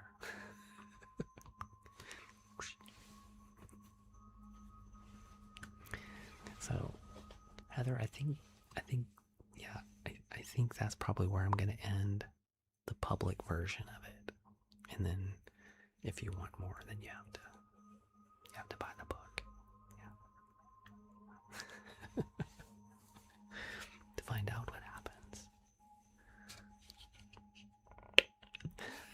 Yes.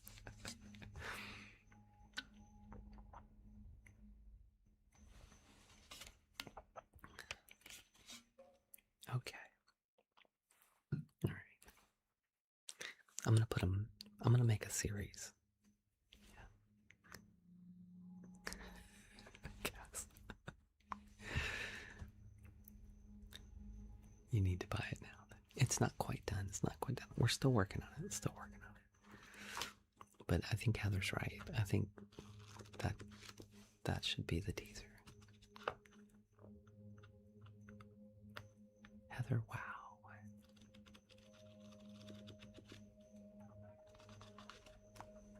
Oh no, did it happen again? Did somebody send one of the... Wait, what happened? I missed... Did I miss a gift? What was it? Did I miss something? It was in English this time. Oh, I thought I turned it down. Okay. Well, apparently this is going to be a new thing. We started.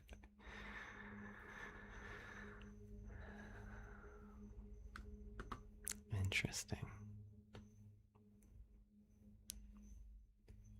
Yeah. I wish I could turn it down for you guys. Sorry. Apparently I can go through and disable all that, but I have to do it later. You would like an autograph copy. Well, thank you guys. I appreciate y'all listening, and I welcome any feedback. If there's things that you didn't understand or felt like something was clunky about it, or are they mom life? Jeez, you would do all right. An audiobook version. I'm gonna try to do an audiobook version. So I think what I'm gonna do is do a. It's late, guys. I'm gonna end up skipping the Force tonight, but and the album as well. Thank you. Mom Life has heard most of the album. I've got I just kind of finished writing the last song yesterday.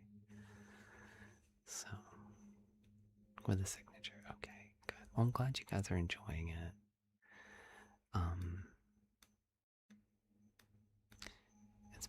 It's been a labor of love.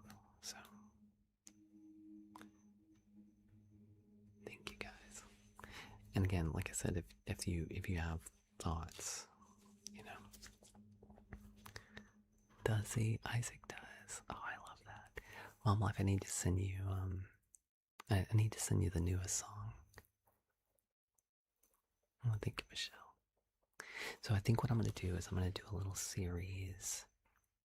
I'm gonna do I'm gonna read some chapters and then put them out on my TikTok, and then so that people can also can listen to it and read it, and then yeah, I mean, really, it was supposed to be an album with a little story, but now it's become a big story and a little album. Oh, I love that. I love that. Oh, gotcha. Okay. Very cool. Thank you. I appreciate that.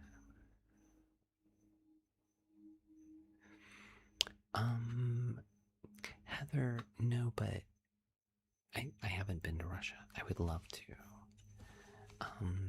But I have watched a lot of documentaries and I have Russian friends that I've kind of immersed myself in their world, as they've told me things, and then I've been doing a lot of research into like foods and customs and you know different things. Valentina, have you been? Oh, that's cool weather. I didn't know that. Any documentaries I recommend? A lot of them are on YouTube, actually. I've watched a few things on the siege of Leningrad during World War II, and then some stuff on the revolution, and then Soviet era, some Soviet era stuff. And so,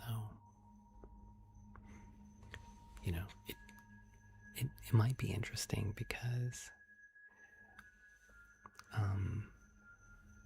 it might be one of those things where somebody from Russia reads it and they go like, this is totally inaccurate. But, so it will go. We'll find out. But anyway, thank you guys.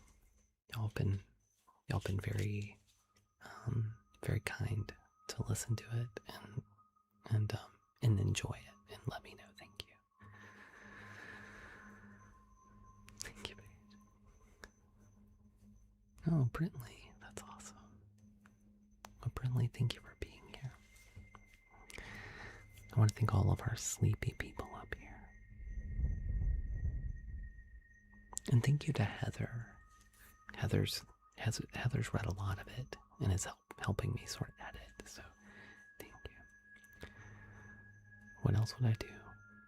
And I still do a lot of things. Writing, making music, that sort of thing. Thank all of our tippy tappers who got us to 470k likes, almost 500,000 likes. Let's see who our top tippy tappers were. There we go. At the top of the list, we got General Jen. No surprise there. Wearing the crown. Look at her. We got Joey underneath her. Those two like to be.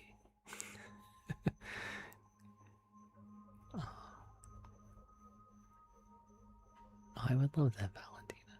I would love that. Valentina, do you live in an apartment or do you have a dacha? I would like to know. Joey, who is this? Oh, Silver Parakeet, number 3. We've got at number 4. In an apartment. Do you live in a Kristchuva, a Butina? Which kind of apartment do you live in? Leandra Potts, Michelle, Daz, Jonah, M, and Shania. Thank you guys.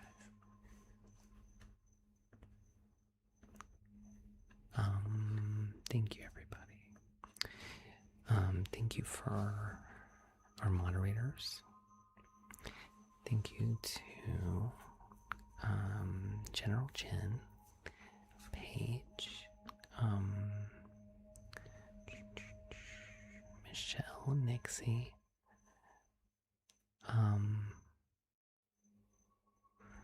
of course. Let me just block this person. The Mom Life is still here.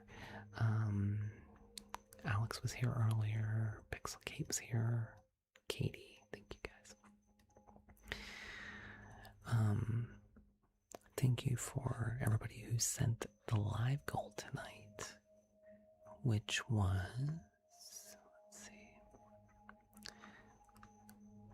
the Galaxy and Heather from the Beach and Skullflame. Thank you guys. Oh, thank you, Mom Life. You're so sweet. You're a treasure, my friend. Very smaller than usual apartment. Pretty. Okay, gotcha. But usually, Valentina, usually the apartments are named after like certain presidents, right? Or certain like government leaders. Which one is yours? Thank you for everybody up on our Go board tonight. Thank you to Heather from the beach, Skullflame, Joey, General Jen, Guts, Maj, Leandra Potts, Rachel, Cha-Cha, Special SOS, Wesley, Michelle, Christina, Nixie, Mom Life, Seeley. Thank you guys. Very good. Okay. The Kenobi. Okay, Joey. Very good. The Tito building. Valentina, are you in our Discord? I would love to see what your apartment looks like. And you're in Moscow, you said? Moscow. Alright, let's do a countdown. We'll get out. 10.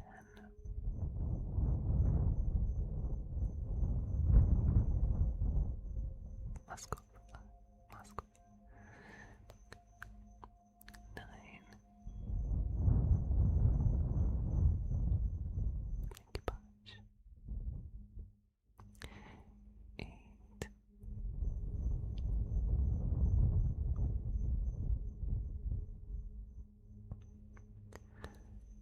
7.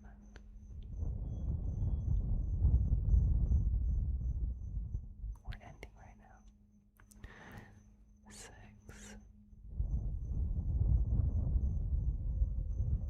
Thank you, Mike. 5.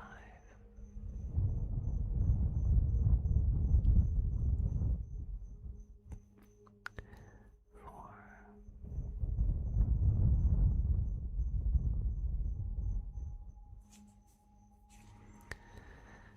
3.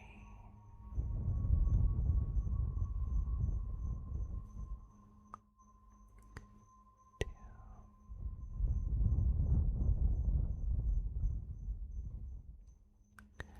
1. Thank you, Nixie. Tomorrow we'll be on our regular schedule program. That's right, Nixie. May the force be with you always. Oh, thank you. I'll catch you on the flippity flip. 9:30 Central tomorrow night. Thank you, Paige. As Heather Feather used to say, sleep well.